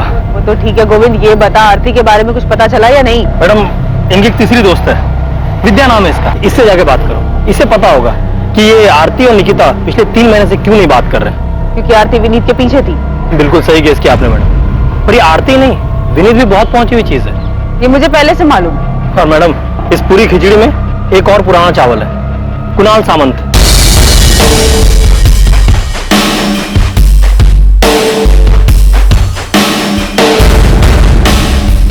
आरती का कजिन है मैडम, हिस्ट्री शीटर है, चोरी, पॉकेटमारी, जुएबाजी यही सब करता है। और इन्हीं सब हरकतों के कारण फैमिली में इसकी एंट्री बंद है। पर ये आरती के बहुत ही क्लोज है। और सुनने में ये भी आया है कि इस कुणाल ने विनीत को धमकी दी थी। हाँ, कुणाल ने धमकी दी थी मुझे, बोल रहा था निकिता को छोड़ दो।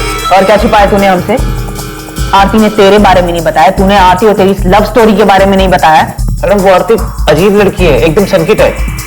तो ठीक है। मैडम, आप जानते नहीं हो उसे। उस दिन निकिता की बॉडी अंदर पड़ी, आपका फोन आया, आपसे बात करने के लिए मैं बाहर आया, मेरे पीछे पीछे आ गई।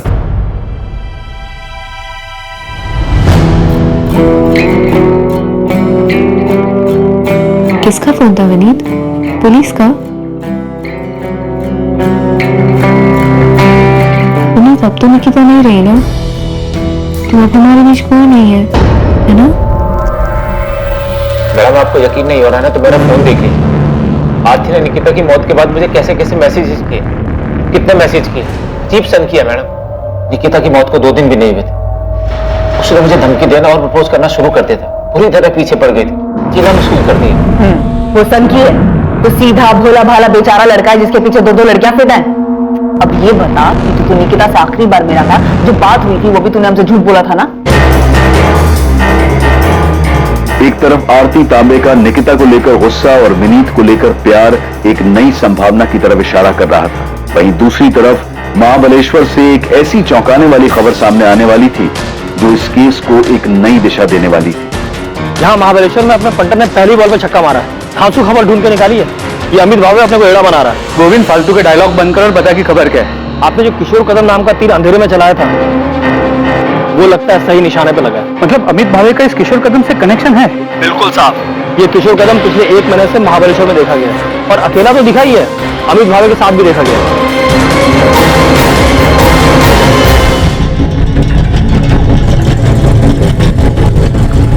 यहाँ नहीं, मेरे पीछे पीछे पीछे।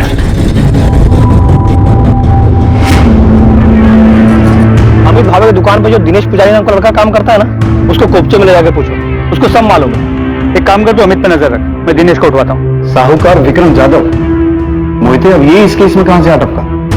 सर, जब मैं निकिता के घर पे निगरानी पे था तभी इस साहूकार विक्रम जाधव को देखा था। तावराव ने जो सब्जी के 2 स्टॉल लगाए हैं, उसके लिए उन्होंने साहूकार विक्रम जाधव से 15 लाख का कर्जा लिया। जो हुआ वो नहीं होना चाहिए था, पर क्या कर सकते हैं? किसको मालूम था ऐसा कुछ होगा? नहीं मालूम था ना। मैं तुम लोगों का ख्याल रखेगा, तेरा भी शिवम का भी, समझ लेना। ये विक्रम जाधव बहुत कमीना आदमी है। वो पैसा देता है लेकिन ब्याज और मूल के बदले और भी बहुत कुछ वसूलता है। बहुत कुछ मतलब जो लोग इससे कर्जा लेते हैं उनके घर की औरतों को अपने पास बुलाता है? हाँ सर, अभी 3 साल पहले मानदेव चौक का ये केस है सर। इसके चक्कर में पति पत्नी फंस गए। तब इस विक्रम जाधव के खिलाफ आत्महत्या के लिए मजबूर करने का मुकदमा दर्ज हुआ था।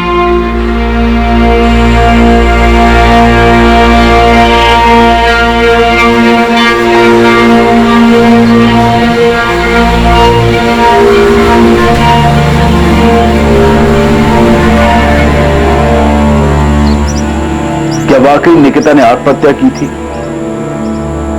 निकिता के बलात्कार और आत्महत्या से क्या वाकई साहूकार विक्रम जाधव का कोई संबंध था? सर, कंफर्म निकिता का मर्डर हुआ है, और ये अमित हमसे झूठ बोल रहा है कि उसे नहीं पता कि उसे फोन किसने और कहां से किया। मैं ऐसे ही हिस्ट्री शीटर्स का पीछा करते करते किशोर कदम तक पहुंचा, और पता चला इस किशोर का अमित के साथ कनेक्शन है। सर, निकिता के रेप और मर्डर में ये अमित जरूर इन्वॉल्व है। सर, मैं मानती हूँ कि ये मर्डर है, लेकिन इसके पीछे आरती और विनीत की लव स्टोरी है, और ये एंगल इस केस में सबसे स्ट्रॉन्ग एंगल है। प्रॉपर्टी और लव स्टोरी के अलावा एक नया एंगल सामने आया है, साहूकार विक्रम जाधव का, जिसका ऑफिस और घर दोनों मानदेव चौक पे है। स्ट्रॉन्ग पॉसिबिलिटी है कि निकिता के बाप प्रताप राव ने खुद निकिता को विक्रम जाधव के पास भेजा था। क्या? निकिता के बाप ने खुद से विक्रम के पास भेजा था? तो क्यों सर? क्योंकि प्रताप राव ने विक्रम जाधव से 15 लाख का कर्जा लिया हुआ है। निकिता शायद उसके पास चली तो गई, लेकिन इस सदमे को बर्दाश्त नहीं कर पाई और आत्महत्या कर ली। ये 3 दिन की छुट्टी क्यों चाहिए तुझे? वो मुंबई जाना है मुझे, वो छोटे बहन का कुछ काम निकल के आया तो करके देने का। चल ठीक है, 3 दिन का 4 दिन मत लगा देना। नहीं भाव, शुक्रवार तक आ जाऊंगा मैं। चल ठीक है, जा। अमित को जो गुमनाम फोन आया था, क्या उस आदमी ने अमित से वही कहा था जो उसने पुलिस को बताया था, या सच कुछ और था? आरती, तू टेंशन मत ले, खुश हो जा। विनीत अब सिर्फ तेरा है, बाकी पुलिस क्या करेगी और क्या बोलेगी ये सब तुम मेरे पर छोड़ दे। क्या प्यार के नाम पर विनीत के लिए आरती की दीवानगी सारी हदें पार कर चुकी थी, या निकिता की मौत का अपराध बोध उसके घर के भीतर इर्द गिर्द कहीं था, जिसकी कल्पना भी नहीं की जा सकती थी?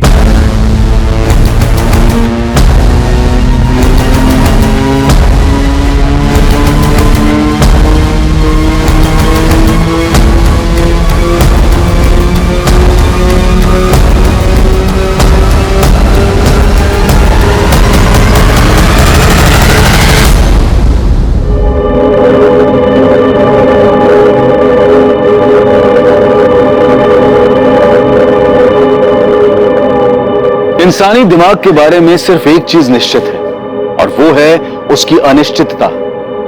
इच्छा और स्वार्थ इंसान की सोच को किस हद तक गिरा सकती है, इसकी कल्पना कर पाना भी असंभव है। वो क्या चीज है जो इंसान के दिमाग को गलत काम, जुर्म करने के लिए उकसाती है, ये कह पाना मुश्किल है।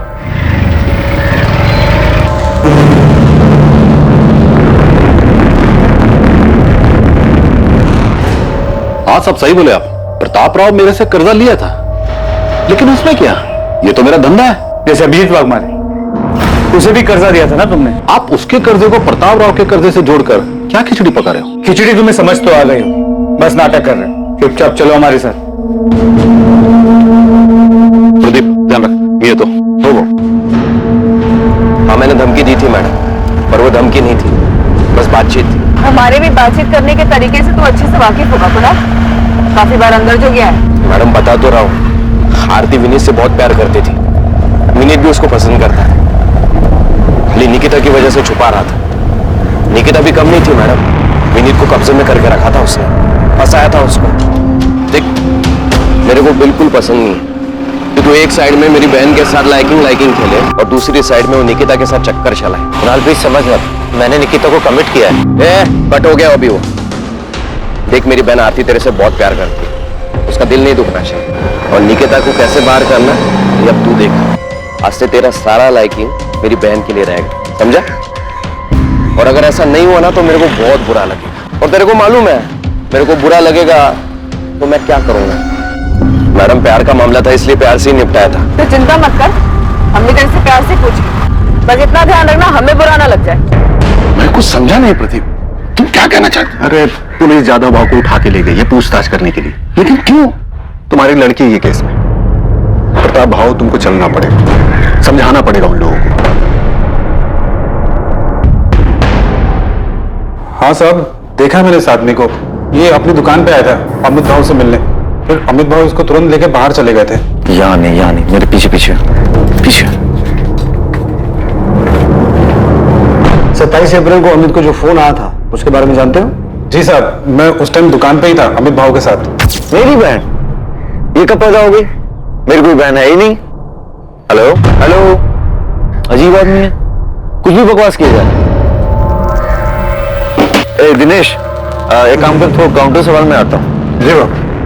फिर अमित भाव थोड़ी देर बाद वहां से बाहर चले गए थे, बस उसके आगे मैंने कुछ नहीं सुना साहब। क्या वो फोन इस हिस्ट्री शीटर किशोर कदम ने किया था? अमित की इसी से बात हुई थी? दिनेश, तुम इकलौते आदमी हो जिसने अमित को किशोर कदम के साथ मिलते जुलते देखा था। अमित की प्लानिंग के बारे में और क्या जानते हो? साहब मेरे को जो कुछ भी मालूम था मैंने आपको सब कुछ बता दिया, और साहब आपको मेरे को सुरक्षा देनी होगी। साहब अमित भाव बहुत खतरनाक आदमी है साहब, उसको ये सब मालूम पड़ेगा। घबराओ मत दिनेश, तुम्हें कुछ नहीं होगा।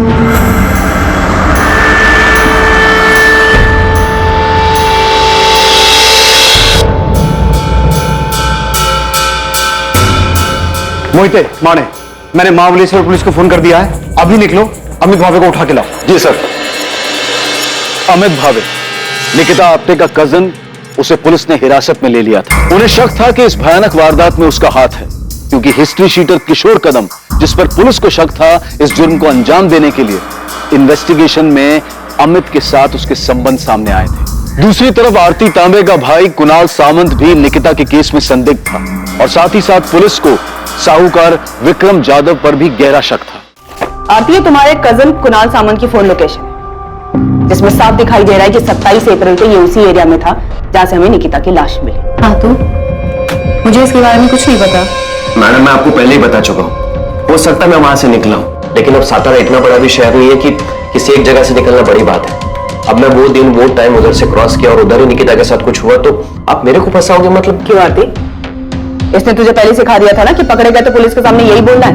मैडम अगर इसने इतनी स्मार्ट प्लानिंग की है जो आप बता रहे हैं, तो आप ये भी बताइए कि सेम टाइम पे ये इतना बेवकूफ कैसे हो सकता है कि क्राइम की जगह पे ये अपना फोन लेके जाएगा। देखिए मैडम, आपको पता चला कि मैंने विनीत को धमकी दी थी, लेकिन ये बात तो मैं आपको पहले भी कह चुका हूँ कि हाँ मैंने किया, और उसके बाद भी मुझे कुछ ऐसा करना होता तो मैं ऐसा थोड़ी ना करता जिससे आपको कोई सबूत मिले और आप मुझे सीधा पकड़ ले। नहीं कुणाल, तू हर चीज में फेल हुआ है। तूने निकिता के मर्डर को सुसाइड दिखाने की कोशिश की है, जिसमें तू कामयाब नहीं हुआ, तो उसमें भी फेल ही हुआ है। ये क्या बात कर रही है मैडम? निकिता मेरे को जानती थी तो वो मेरे साथ किधर भी आती क्या? और वो भी तब जबकि उसको ये पता था कि मैंने विनीत को धमकाया था। ये सच बोल रहा है, धमकी वाली बात को लेकर निकिता ने मुझसे झगड़ा भी किया था। आरती, जब तेरे डोरे डालने से कुछ नहीं हो पाया तो तूने अपना लुच्चे लफंगे भाई को भेज दिया विनीत को धमकाने के लिए। तू मुझसे सवाल कर रही है, खुद को देखा है तूने? जब तू विनीत को रोक नहीं पाई मेरे पास आने से, उसको ब्लैकमेल करने लगी कि मुझसे दूर रहे। देख आरती, मुझे उसे ब्लैकमेल करने की कोई जरूरत नहीं है, क्योंकि वो तुझे पसंद ही नहीं करता है। अच्छा, तुझे पता है मुझे प्राइवेट मैसेजेस करता है? आरती, विनीत मेरा बॉयफ्रेंड है, वो तेरे इस जाल में कभी नहीं फंसेगा, तो बेहतर यही होगा तो अपने ये डोरे किसी और पे डाल, शायद कोई फंस जाए। अगर वो तुझसे इतना ही प्यार करता है तो इतना डर क्यों रही है कि वो तुझे छू के मेरे पास आएगा? विनीत मेरा है और सिर्फ मुझसे प्यार करता है। ये सारी बकवास ना तो अपने दिमाग से निकाल दे कि तेरे इस छिछोरे भाई को विनीत को धमकाने के लिए भेजेगी और वो तेरा हो जाएगा। क्योंकि ये सब करके भी तो देख चुके हो बुरी तरीके से हार गई है। तो एक लूजर है और लूजर ही रहेगी, समझी? दूर रह विनीत से। मैंने कुणाल से सिर्फ हेल्प मांगी थी और उस हेल्प का मतलब किसी को नुकसान पहुंचाना नहीं था। मेरा और निकिता का खुला झगड़ा था, सबके सामने था, हम छुप के नहीं लड़ रहे थे और इसके लिए मैं निकिता के साथ ऐसा कुछ करूंगी? मैडम मेरी हिस्ट्री है, मैं जुआ खेलता हूँ, पॉकेट मारता हूँ, लेकिन रेप जैसी गंदी हरकत मैंने कभी नहीं की और ना ही मैंने किसी का मर्डर किया। मैं जानता हूँ मैडम आप मेरे पे भरोसा नहीं करोगे, पर क्या निकिता मेरे पे भरोसा करती? वो मेरे साथ ऐसे ही आ जाती क्या? और मैं उसके साथ ऐसा सब कुछ करता तो वो चीखती चिल्लाती भी नहीं। कुणाल, निकिता का फोन कहाँ है? अरे मैडम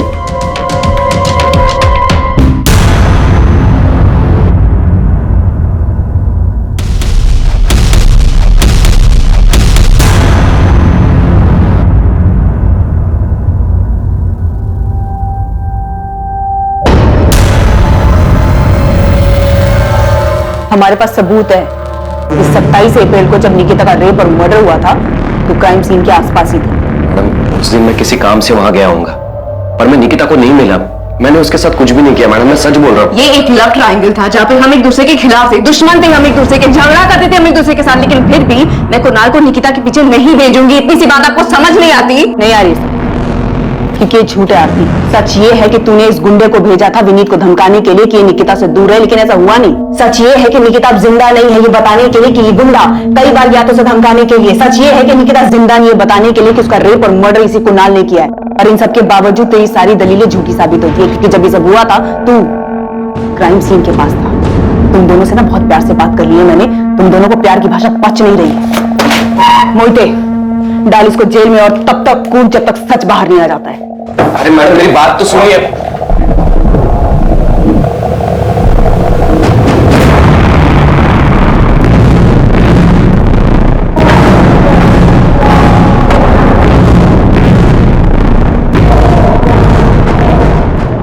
अगर हम विक्रम जाधव से पूछताछ कर रहे हैं तो इसमें आप इतने परेशान क्यों हो रहे हैं? आप मेरी परेशानी अच्छी तरह समझते हैं साहब। घुमा फिरा के आप यही कहना चाहते हैं ना साहब कि मैंने जादव बाबू से कर्जा लिया था और अपनी बेटी को उसके पास भेजा था ताकि ये कर्जा माफ हो जाए। हमने तो ऐसा नहीं कहा। तो फिर और क्या पूछेंगे विक्रम बाबू से आप? मेरी चचेरी बहन के बेटे अमित के खिलाफ सबूत है ना आपके पास, उसने किया है सब कुछ, पूछिए उससे। हम ना तो अमित भावे को बख्शेंगे ना ही विक्रम जाधव को। फिर चाहे आप खुद निकिता के पिता आके हमें ये क्यों ना कहें कि हमें किससे पूछताछ करनी है और किससे नहीं।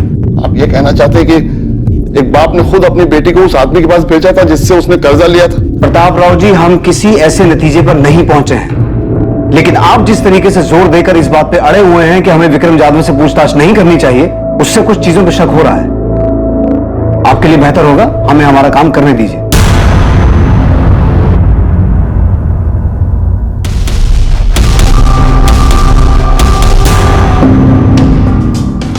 अलका और अभिजीत के सुसाइड करने के बाद मैं माना था मैं गलती किया था, एक जानवर जैसा नहीं, तू जानवर ही है विक्रम जाधव। हाँ साहब, मैं माना मुझे वैसा नहीं करना चाहिए था। जिस बात से बाद में तू अदालत में मुकर गया कि तूने अलका वाघमारे के साथ ऐसा कुछ किया था, और वो बेचारी भी मरने से पहले सब कुछ छोड़ के नहीं गई जिससे तुझे तेरे किए की सजा मिले। सूर्य, हमारे पास इस बात के पुख्ता सबूत थे कि अलका वाघमारे को विक्रम जाधव की कोठी के बजाय फ्लैट पे बुलाया गया अकेले, जो कि मानदेव चौक में है। हमने विक्रम जाधव को अरेस्ट भी किया और उसने यही कहा कि उसने कभी पैसों को लेकर अलका या उसके पति पे दबाव नहीं डाला। मूल तो छोड़ो, 2 साल से ब्याज भी नहीं दे पा रही थी, जिसका इसने फायदा उठाया, और जब ये नहीं टूटा तो हमने इसके राइट हैंड प्रदीप को तोड़ा।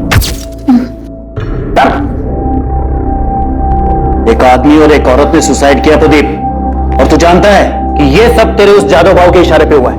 देख, वो तो जेल में जाएगा ही, अगर तू नहीं बोला तो तू भी जेल जाएगा। सच बोल रहा हूं, अलका मैंने खुद उधर आई थी। साहब ने खाली अभिजीत भाव को बोला था, अभिजीत भाव ने खुद अलका बहनी को उधर भेजा था।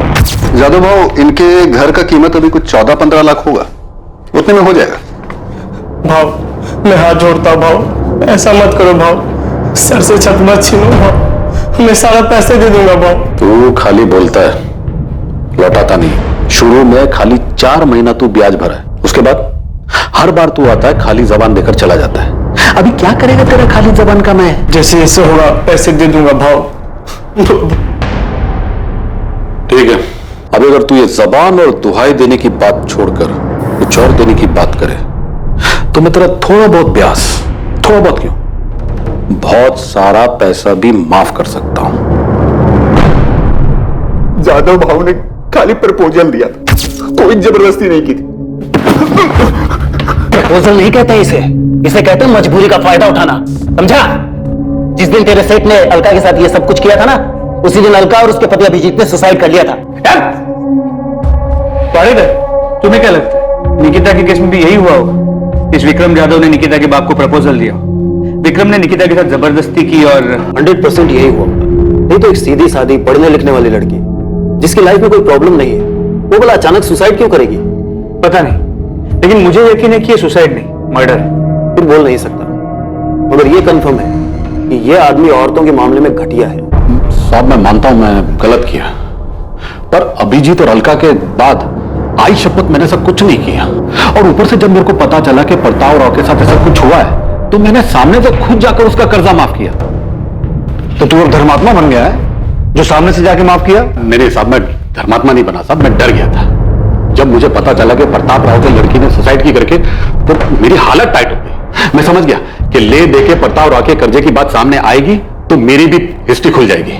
इसलिए साहब मैं सच बोल रहा हूं, मैंने सच्चे मन से उसका कर्जा माफ किया। साले पहले उसकी बेटी के साथ ये सब करेगा, फिर कर्जा माफ करने का नाटक करेगा? नहीं साहब मैंने कुछ नहीं किया साहब, आप बेकार में मेरे पीछे पड़ के असली मुजरिम को खुला छोड़ रहे हो।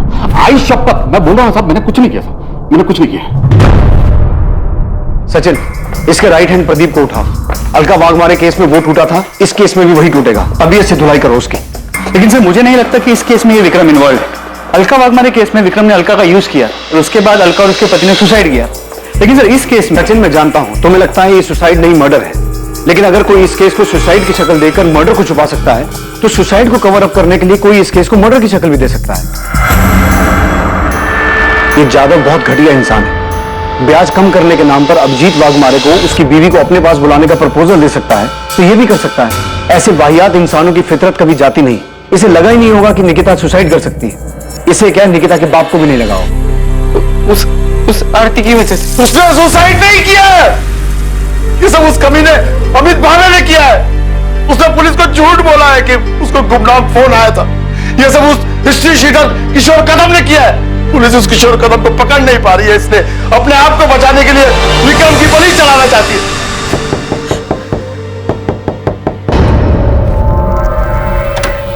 बताइए अब आप क्या नया बताने आए? बताने नहीं, पूछने आया। आपने हमें ये क्यों नहीं बताया कि विक्रम यादव आपसे मिलने आया था और आप दोनों के बीच में डील हुई थी? मैं तुम लोगों का ख्याल रखेगा, तेरा भी शिवम का भी, समझ लो ना। अब तेरे को कोई भी पैसा वापस देने का जरूरत नहीं है। मैं तेरा सारा कर्जा माफ कर रहा हूं। मैं तेरा दुख समझ सकता हूं। तो अगर वो खुद चल के मेरे पास आया और बोला कि तेरा कर्जा माफ, तो इसका मतलब आप ये निकालेंगे कि मैंने अपनी बेटी को उसके पास भेजा था? हम सिर्फ अपना काम कर रहे हैं। आपकी बेटी के मौत के बाद ये विक्रम यादव जैसा घटिया आदमी अचानक इतना संत कैसे बन गया? मुझे नहीं पता, नहीं पता मुझे। मेरी हालत ठीक नहीं थी इसलिए मैं पूछ भी नहीं पाया। इसका ब्याज टाइम पे दिया है मैंने, जाके पूछ लो उसको। विक्रम यादव जो होगा सो होगा। आपकी हिम्मत कैसे है मेरे बारे में ऐसा सोचने की कि मैंने अपनी बेटी के साथ ऐसा कुछ किया है? ये सब उस अमित को बचाने के लिए तो नहीं कर रहे हैं आप? कितना पैसा खिलाया उसने ये सब केस घुमाने के लिए, हा? और सुसाइड बोल के केस बंद करने के लिए कितना पैसा दिया है उसने? एक कॉल क्या आ गया मेरे फोन पे, आप लोग तो मेरे पीछे हाथ धोकर पड़ गए, जैसे मर्डर मैं नहीं किया। किशोर कदम कहाँ है? कौन किशोर कदम? मैं किसी की दो डंडे की औकात नहीं तेरी, हमें पता है। वो गुमनाम आदमी का फोन नहीं था, निकिता के फोन से वो फोन तुझे किशोर कदम ने किया था। मैं तो पूछ रहा हूँ, साहब लोग पूछेंगे नहीं, सीधा तेरी आवभगत शुरू करेंगे, आज उतारेंगे तेरी नौकरी में। कुणाल, पुलिस ने मेरे पीछे अपने लोग लगा रखे हैं, मेरे हर मूवमेंट पे नजर रख रहे हैं, मेरे फोन रिकॉर्ड्स तक निकलवा रहे हैं। तेरे को क्या लगा आरती, तू विनीत के लिए बावलों जैसी हरकतें करेगी और उसके बाद तेरे से कोई कुछ सवाल नहीं पूछेगा? मैंने कभी नहीं सोचा था कि निकिता के साथ ये झगड़ा उसकी मौत पे खत्म होगा। तू मेरे पे इल्जाम डाल रही है क्या?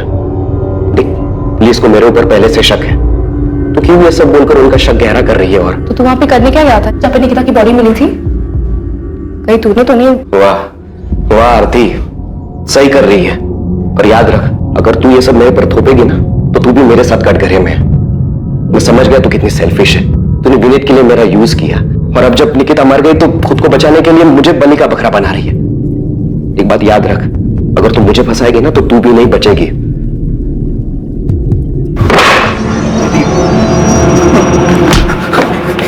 पिछली बार तू बच गया था, इस बार नहीं बचेगा। मैं सच बोल रहा हूं, तेरी लाश तक नहीं मिलेगी। जब मैंने पिछली बार सब सच बता दिया, भाव ने क्या किया, तो अभी मैं झूठ क्यों बोलूंगा साहब? कसम से साहब, वो लड़की उधर अगर आई भी होगी और भाव ने उसके साथ कुछ किया भी होगा तो मेरे को नहीं मालूम। तेरे भाव ने प्रताप राव का कर्जा क्यों माफ किया, वो भी निकिता के मरने के बाद? जितना मुझे मालूम है, भाव लड़की के मरने के बाद बहुत डर गया था। उसको वो अलका वाघ मारे वाला मामला याद आ गया था। अभी अगर भाव और प्रताप राव किसी खोपचे में कोई डील किए होंगे तो मेरे को नहीं मालूम। निकिता का फोन कहाँ है? नहीं पता साहब। निकिता उधर मेरे सामने नहीं आई होती तो मैं फोकट में इतना मार खाता। झूठ बोलता वो भी भाव को बचाने के लिए। तेरी दुकान में काम करने वाले दिनेश को खड़ा करूं तेरे सामने, बुलाऊं उसे? वो भी बोलेगा और तेरे कॉल रिकॉर्ड्स भी यही बोलेंगे कि तेरी किशोर कदम से बातचीत हुई थी। सर, मैं मानता हूं कि किशोर से मेरी बात उसे बातचीत नहीं, उसे साजिश कहता है, जो तूने किशोर के साथ मिलकर की थी कि पहले निकिता का रेप करना और फिर उसे पेड़ से लटका देना। बोल, यही प्लानिंग की थी ना तूने? नहीं सर, मैंने किशोर कदम को हायर किया था सिर्फ प्रताप मामा को धमकाने के लिए, ताकि वो मेरी जमीन मुझे वापस कर दे। और जो केस कोर्ट में चल रहा है वो केस कोर्ट के बाहर ही खत्म हो जाए। केस तो बहुत लंबा चलेगा और बहुत भारी पड़ेगा तुझ पे। सिर्फ धमकी देने के लिए हायर किया था उसे, तो प्रताप राव को धमकी दी उसने? सर, मुझे नहीं पता कि काम किया कि नहीं किया, लेकिन निकिता को नुकसान पहुंचाने जैसी कोई बात नहीं हुई थी। भाव, खाली धमकी देने से कुछ नहीं होगा। उनको मालूम हो जाएगा धमकी तुम दिलवाए। पहले से कितना लुच्चा है तुम लोगों का, मालूम नहीं है तुमको? अब लेकिन ऐसा कुछ और नहीं करने का है, सिर्फ धमकी देना है, सिर्फ धमकी। तो ये बोले ना उसका एक बेटा है, एक बेटी है, दोनों में से किसी एक को। अरे नहीं, ऐसा कुछ नहीं कराना है। ठीक है, फिर खाली धमकी का 1 लाख लगेगा, 50 एडवांस। और एक बार धमकी देने से कुछ नहीं होगा, कम से कम 3-4 बार देनी पड़ेगी, तब जाके असर होगा। ठीक है, ये रहा एडवांस। और याद रहे, हाँ, सिर्फ धमकी देनी है, सिर्फ धमकी।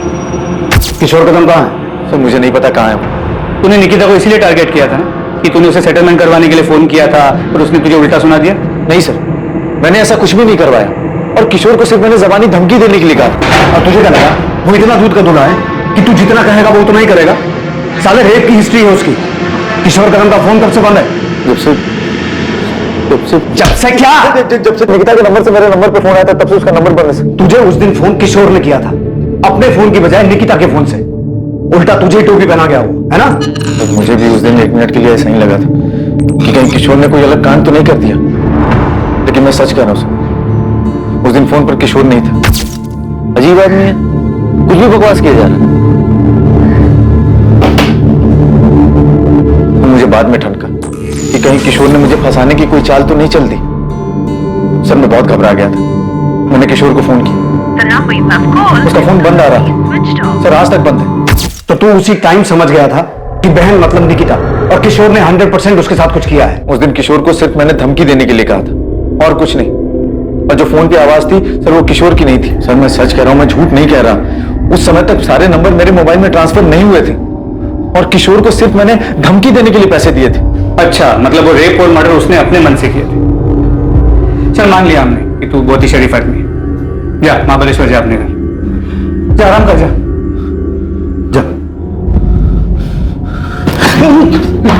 जब तक किशोर कदम मिल ना जाए ना, इसकी खूब सेवा करो, दिल से सेवा करो। निकिता के साथ जो कुछ भी हुआ है, यही साला उसकी जड़ है। सर, मैं सच कह रहा हूं, मैंने कुछ नहीं किया सर।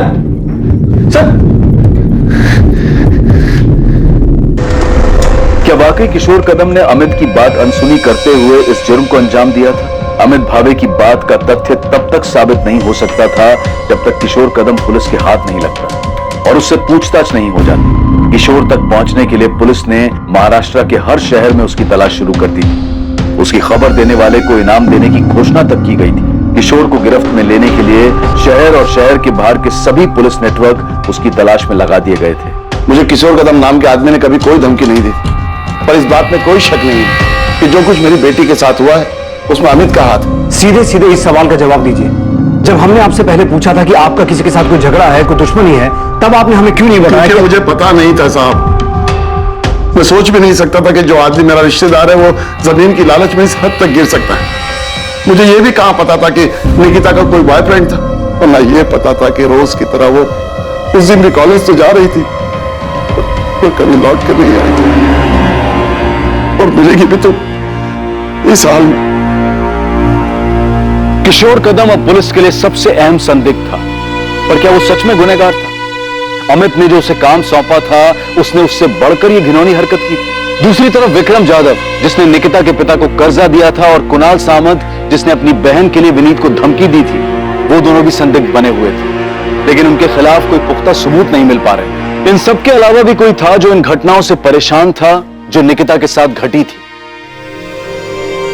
ऐसा भी कुछ था जो निकिता का बॉयफ्रेंड विनीत शुरू से जानता था, या शायद बहुत कुछ जानता था जो उसने पुलिस को नहीं बताया था।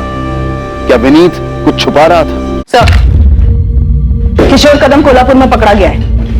ग्रेट। इस केस की सबसे अहम कड़ी अब हमारे हाथ लगी है। प्रतिमा, क्या लगता है तुम्हें, विक्रम जाधव और कुणाल सामंत को अब अंदर रखने से कोई फायदा है?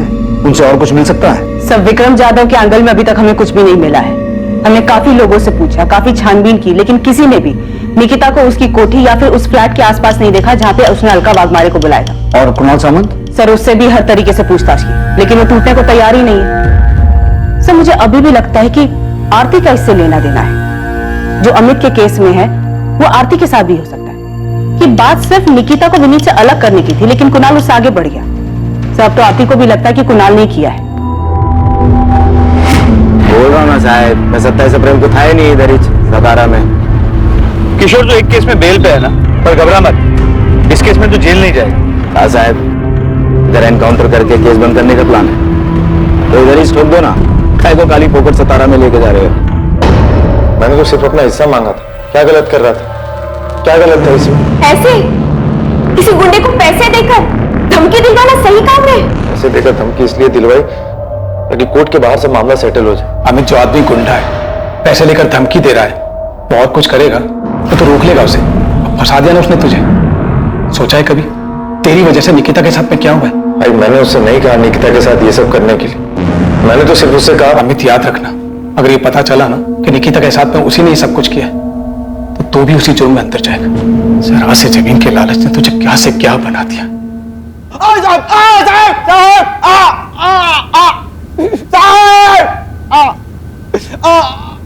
तीन दिनों तक लगातार पूछताछ और मार खाने के बावजूद किशोर कदम ये कबूल करने को तैयार नहीं था कि उसने ये जुर्म किया था। वो सिर्फ इस जुर्म से ही नहीं बल्कि इस बात से भी इनकार कर रहा था कि अमित भावे से पैसे लेने के बावजूद उसने कभी निकिता को निशाना बनाया या उसके परिवार के किसी इंसान को धमकी भी दी थी। सोच ले किशोर, यही सड़ता रहेगा, बाहर की हवा कभी नसीब नहीं होगी, ना तुझे ना अमित भावे को। थक जाओगे साहब, मैं फिर भी यही बोलूंगा। हम नहीं थकेंगे, हमारी चिंता मत कर। अब अगर अपनी सलामती चाहता है तो ये बता कि रस्सी कहां से खरीदी? हाथ से गला घोंट के मारा या रस्सी गले में डाल के? साहब, जब इतना मान के बैठे हो तो मेरे मुंह से सुनने का क्या मतलब? साहब, मैंने पैसा धमकी देने के लिए लिया था और वो भी नहीं दिया, खाली पैसा कब्जी किया। लड़की का छोड़ो साहब, उसकी फैमिली के किसी एक आदमी के पीछे नहीं गया मैं। आप लोग मेरे को एड़ा समझते हो क्या? मैं लड़की के फोन से अमित को फोन करूंगा? मेरे को समझ में नहीं आता क्या? क्या देख रहे हो साहब, मैंने उस लड़की के साथ कुछ भी नहीं किया है। किसने नहीं किया? विक्रम जाधव ने नहीं किया, कुणाल सामंत ने नहीं किया, तो फिर किया किसने? सर, प्रतिमा विनीत से बात कर रही है, उसके और निकिता की आखिरी मीटिंग के बारे में। प्रतिमा को अब भी लगता है कि विनीत पूरा सच नहीं बता रहा, कुछ छुपा रहा है। मैडम, मैं कुछ नहीं छुपा रहा हूँ, सच बोल रहा हूँ। आरती के भाई ने तुझे धमकी दी। आरती और निकिता के बीच में तेरी वजह से झगड़ा चल रहा था, और निकिता ये भी जानती थी कि तू आरती को मैसेज करता था, फिर भी निकिता तेरे जैसे डबल ढोलकी पे विश्वास करती कि मैडम, मैं कोई डबल ढोलकी नहीं हूँ। आरती के साथ मेरा कुछ नहीं था, मैं निकिता से प्यार करता था। हाँ, कुछ टाइम के लिए मैं आरती की तरफ अट्रैक्ट हो गया था, और निकिता कुछ ज्यादा इस बात से डर गई। और इसी बात का डर उसे उस दिन भी था ना? नहीं, वो नाराज थी कि मैंने आरती को मैसेज की, और इसी बात से परेशान थी। वो ये समझ ही नहीं रही थी कि वो मुझे लेके बहुत ज्यादा पोजेसिव हो रही थी। परेशान हो गया था उसकी इस आदत से। और इस परेशानी का हल तूने ये निकाला कि उसे अर्थ? नहीं, बिल्कुल नहीं। अब उससे थोड़ा तंग जरूर आ गया। निकिता, तुम सिर्फ अपने बारे में सोचते हो, तुम्हें जो ठीक लगता है वही होगा, और मैं चाहूं या ना चाहूं मुझे भी वही करना पड़े। अब मुझे भी लग रहा है कि मुझे सोचने के लिए टाइम चाहिए। क्या सोचने के लिए टाइम चाहिए? कि क्या बहाना बना के मुझे छोड़ सको, कैसे उस आरती के पास जा सको। मुझे अपने बारे में सोचने के लिए टाइम चाहिए, क्या सही है क्या नहीं। हर बात तुम्हारे और आरती के बारे में नहीं होती। पक चुका हूं यार तुम दोनों से। क्या कहा तुमने? तुम पक चुके हो मुझसे? निकिता, हमें एक दूसरे को थोड़ा टाइम देना चाहिए, ये हम दोनों के लिए अच्छा रहेगा।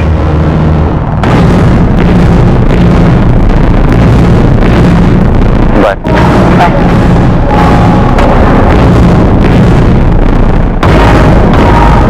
आरती को लेकर उस दिन फिर हमारे बीच में झगड़ा हुआ। निकिता भी थोड़ी अपसेट हो गई थी, मैं भी परेशान हो गया था, इसलिए मैंने निकिता को उसके बाद कॉल नहीं की। मैं कुछ टाइम के लिए अकेला रहना चाहता था। उसका फोन नहीं आया, मुझे लगा कि शायद वो मेरी बात समझ गई, इसलिए फोन नहीं कर रही। ये बात तूने मैं पहले क्यों नहीं बताई? क्योंकि ये मैडम हमारा पर्सनल था, और निकिता के साथ जो हुआ है उसका इससे कोई लेना देना नहीं। तुझे कैसे पता लेना देना है कि नहीं? वो मवाली कुणाल या उसकी बावली बहन आरती, उन्होंने निकिता के साथ कुछ नहीं किया होगा? नहीं, मुझे नहीं लगता उन्होंने कुछ किया। मुझे लगता है निकिता के साथ कुछ और हुआ। कुछ और मतलब? ये तो मुझे नहीं पता, पर जो भी हुआ है उसका मुझसे कोई वास्ता नहीं।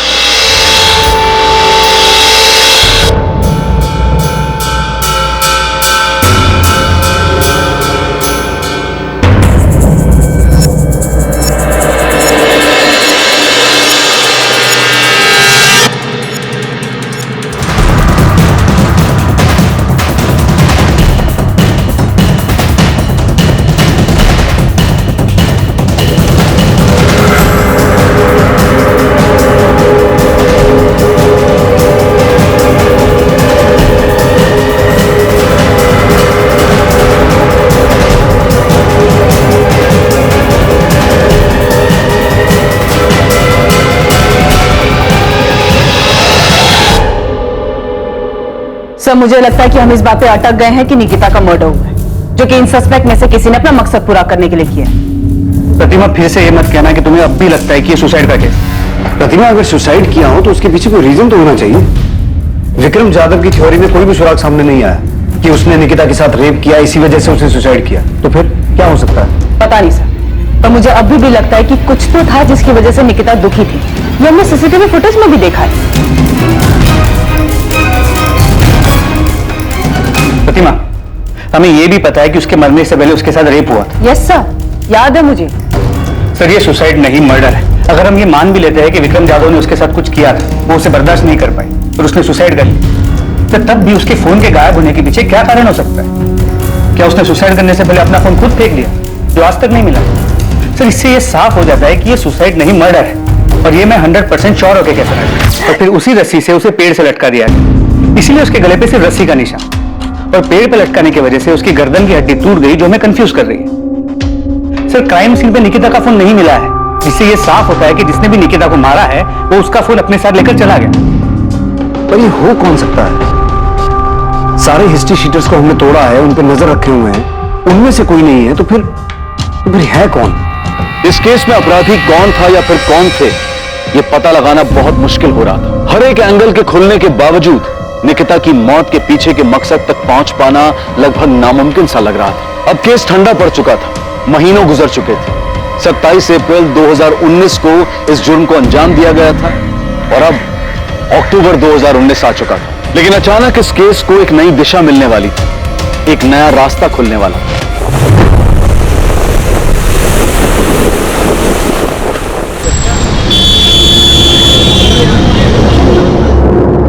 हाँ, IMEI नंबर यही है। ये निकिता आपटे का ही फोन है। कहाँ ऑन हुआ ये फोन? मुंबई में ऑन हुआ? जी सर। और निकिता के फोन में जो नंबर यूज हो रहा है वो ये है 444761। इस नंबर की पूरी डिटेल्स मंगवा ली है।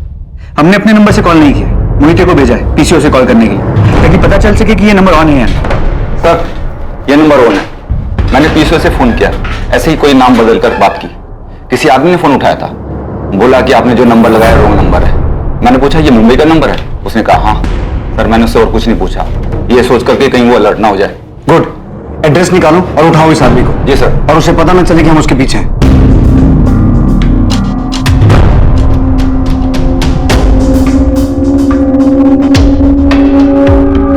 सर, नंबर किसी अविनाश मोरे के नाम पर रजिस्टर्ड, कांदिवली का एड्रेस। फौरन मुंबई के लिए निकलो और इस आदमी को उठा के लाओ। प्रतिमा, इसकी फोटो निकिता की फैमिली को दिखाओ और पता करो इसे पहचानते हैं क्या। और ये भी चेक करो इसकी कोई क्रिमिनल हिस्ट्री है क्या। ठीक है सर। सर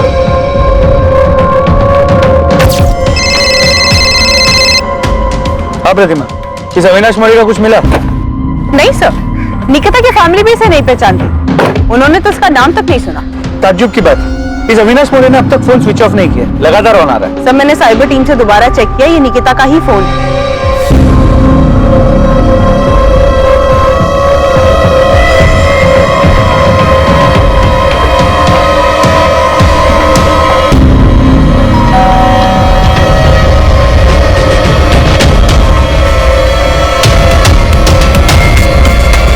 जी अविनाश मौर्य?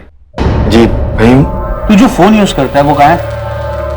हम लोग हैं कौन और ये पूछ क्यों रहे हैं? सतारा पुलिस। पर साहब आप मेरा फोन क्यों देखना चाहते हैं? क्योंकि वो फोन तेरा नहीं, किसी और का है। नहीं, ये तेरा फोन नहीं। साहब ये मेरा ही फोन है। तेरा नंबर 444761 3 दिन पहले एक फोन में एक्टिव हुआ था, वो फोन कहाँ है? साहब लेकिन हुआ क्या है? 3 दिन पहले तेरा नंबर जिस फोन में एक्टिव हुआ था वो फोन सतारा की निकिता आप्टे का है, जिसका 6 महीने पहले रेप और मर्डर हुआ है। वो सब तो मुझे पता नहीं है, लेकिन इसी फोन में मैंने 3 दिन पहले सिम डाला था। अविनाश वो फोन ऐसे नहीं, ऐसे दिखता है।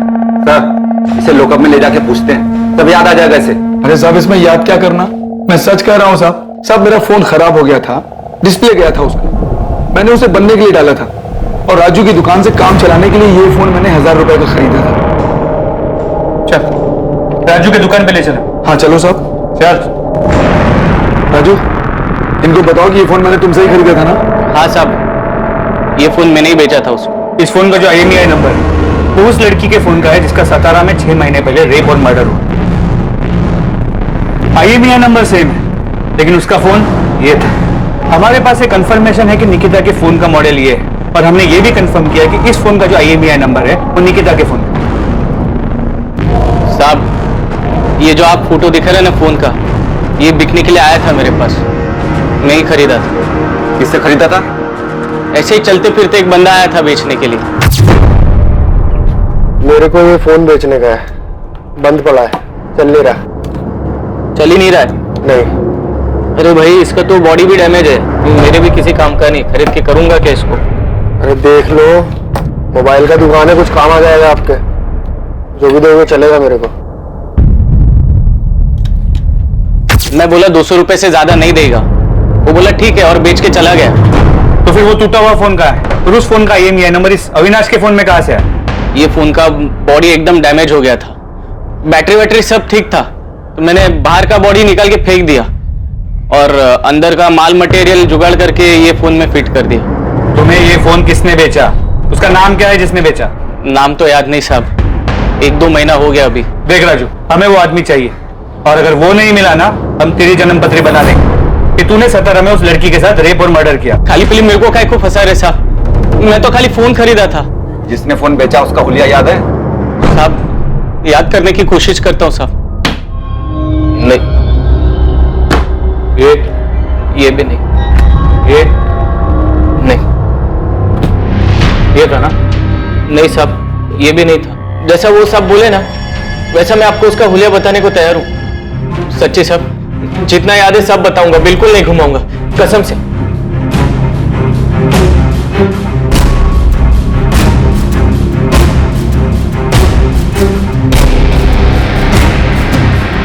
सर राजू सच बोल रहा है, उसे जितना याद था उसने पूरी ईमानदारी के साथ याद करके स्केच बनवाया। ठीक है, फिर भी यहाँ मुंबई पुलिस को बोलता हूँ इस राजू पे नजर रखें और तुम पता करो कि निकिता के पहचान में कोई है जो स्केच वाले आदमी को जानता है। ठीक है सर। स्केच को तुम्हारे फोन और मेल दोनों पे भेजा, ये नहीं पता कि ये स्केच उस फोन बेचने वाले आदमी से कितना मिलता। तुरंत इस स्केच को सभी जगह भेजो और पता करो कि स्केच से मिलता जुलता दिखने वाला भी कोई आदमी है। यस सर, मैं सभी जगह सर्कुलेट कर देती हूँ। राजू की मदद से जो स्केच बनाया गया वो उस आदमी की शक्ल के काफी नजदीक था जिसने राजू की दुकान पर निकिता का मोबाइल बेचा था। वो आदमी वास्तव में मौजूद था और यकीनन सतारा में ही था और निकिता से जुड़े लोगों में उसके बॉयफ्रेंड विनीत के अलावा ऐसा कोई नहीं था जिसने इस आदमी को देखा था या पहचान सकता था। कौन है मैडम ये नहीं जानता, लेकिन इसे पार्क में देखा है जहां में निकिता हमेशा मिलते थे। इसे बहुत बार पार्क में देखा, मुझे बड़ा अजीब लगता था। मैं और निकिता जब भी मिलते थे हमेशा वहां होता था। क्या ये हमेशा आसपास रहता था? हाँ, ये स्केच पक्का उसी आदमी की तरह दिखता है। अगर ये विनीत और निकिता के हर बार मिलने के वक्त वहां होता था तो इसका मतलब है ये सतारा का ही रहने वाला है और शायद कहीं आसपास का ही हो। लेकिन सर इसकी कोई क्रिमिनल हिस्ट्री नहीं है, पर फिर भी मैंने गोविंद और बाकी भाभी को काम पे लगा दिया ये पता करने के लिए कि ये कौन है और कहाँ रहता है। गुड, ढूंढो इसे ताकि इस केस को क्लोजर मिले और निकिता को न्याय। सर। प्रतिमा, यस सर। तुमने बताया कि विनीत कह रहा था कि ये हमेशा पार्क में मौजूद रहता था, उन्हें घूरता था। यस सर, वो दोनों जब भी पार्क में मिलते थे ये वहां रहता था। 27 तारीख की निकिता की वो फुटेज निकालो। हमें इस एंगल के बारे में कुछ पता नहीं था, हमने कुछ मिस किया है। 37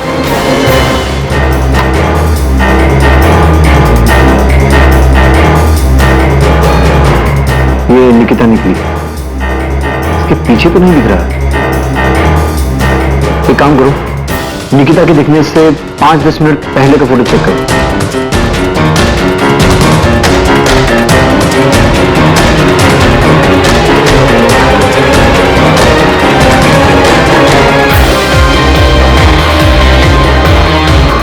एक मिनट सर, स्टॉप कीजिए इसको। अब नॉर्मल कीजिए। यही है वो, तो यही है।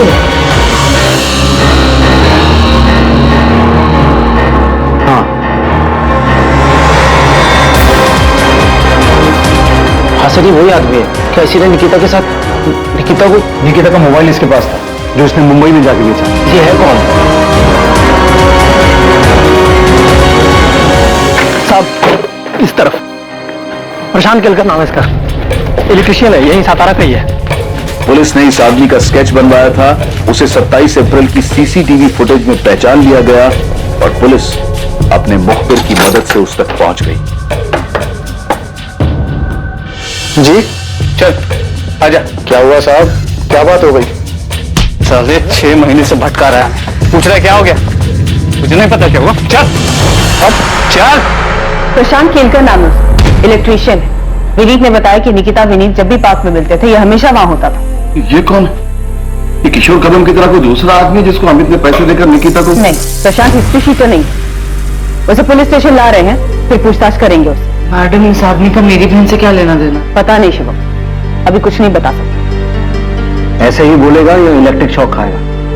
बिना झटका खाए बोल दे, बेहतर है। निकिता का फोन तेरे पास था, उस मोबाइल शॉप वाले राजू ने तुझे पहचान लिया। ऐसे प्यार से नहीं बोलेगा सचिन। प्रशांत केलकर, निकिता के साथ वो सब तूने किया ना? मैं सही बोल रहा हूँ?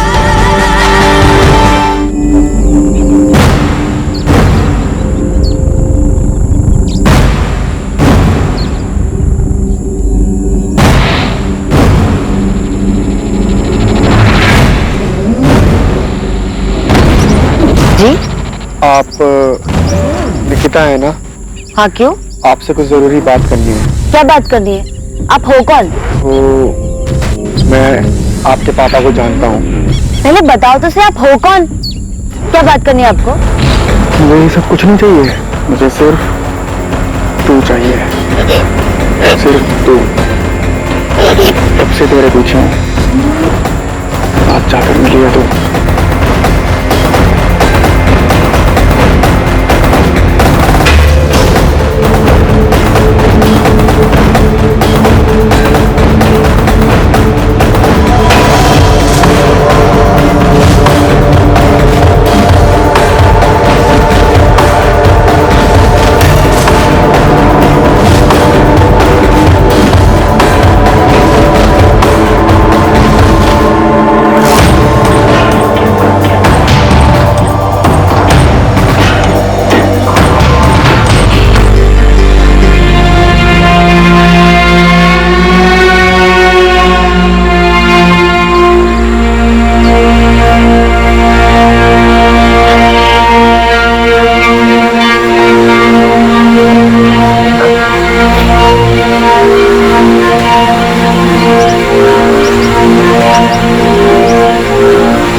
बस यूं ही।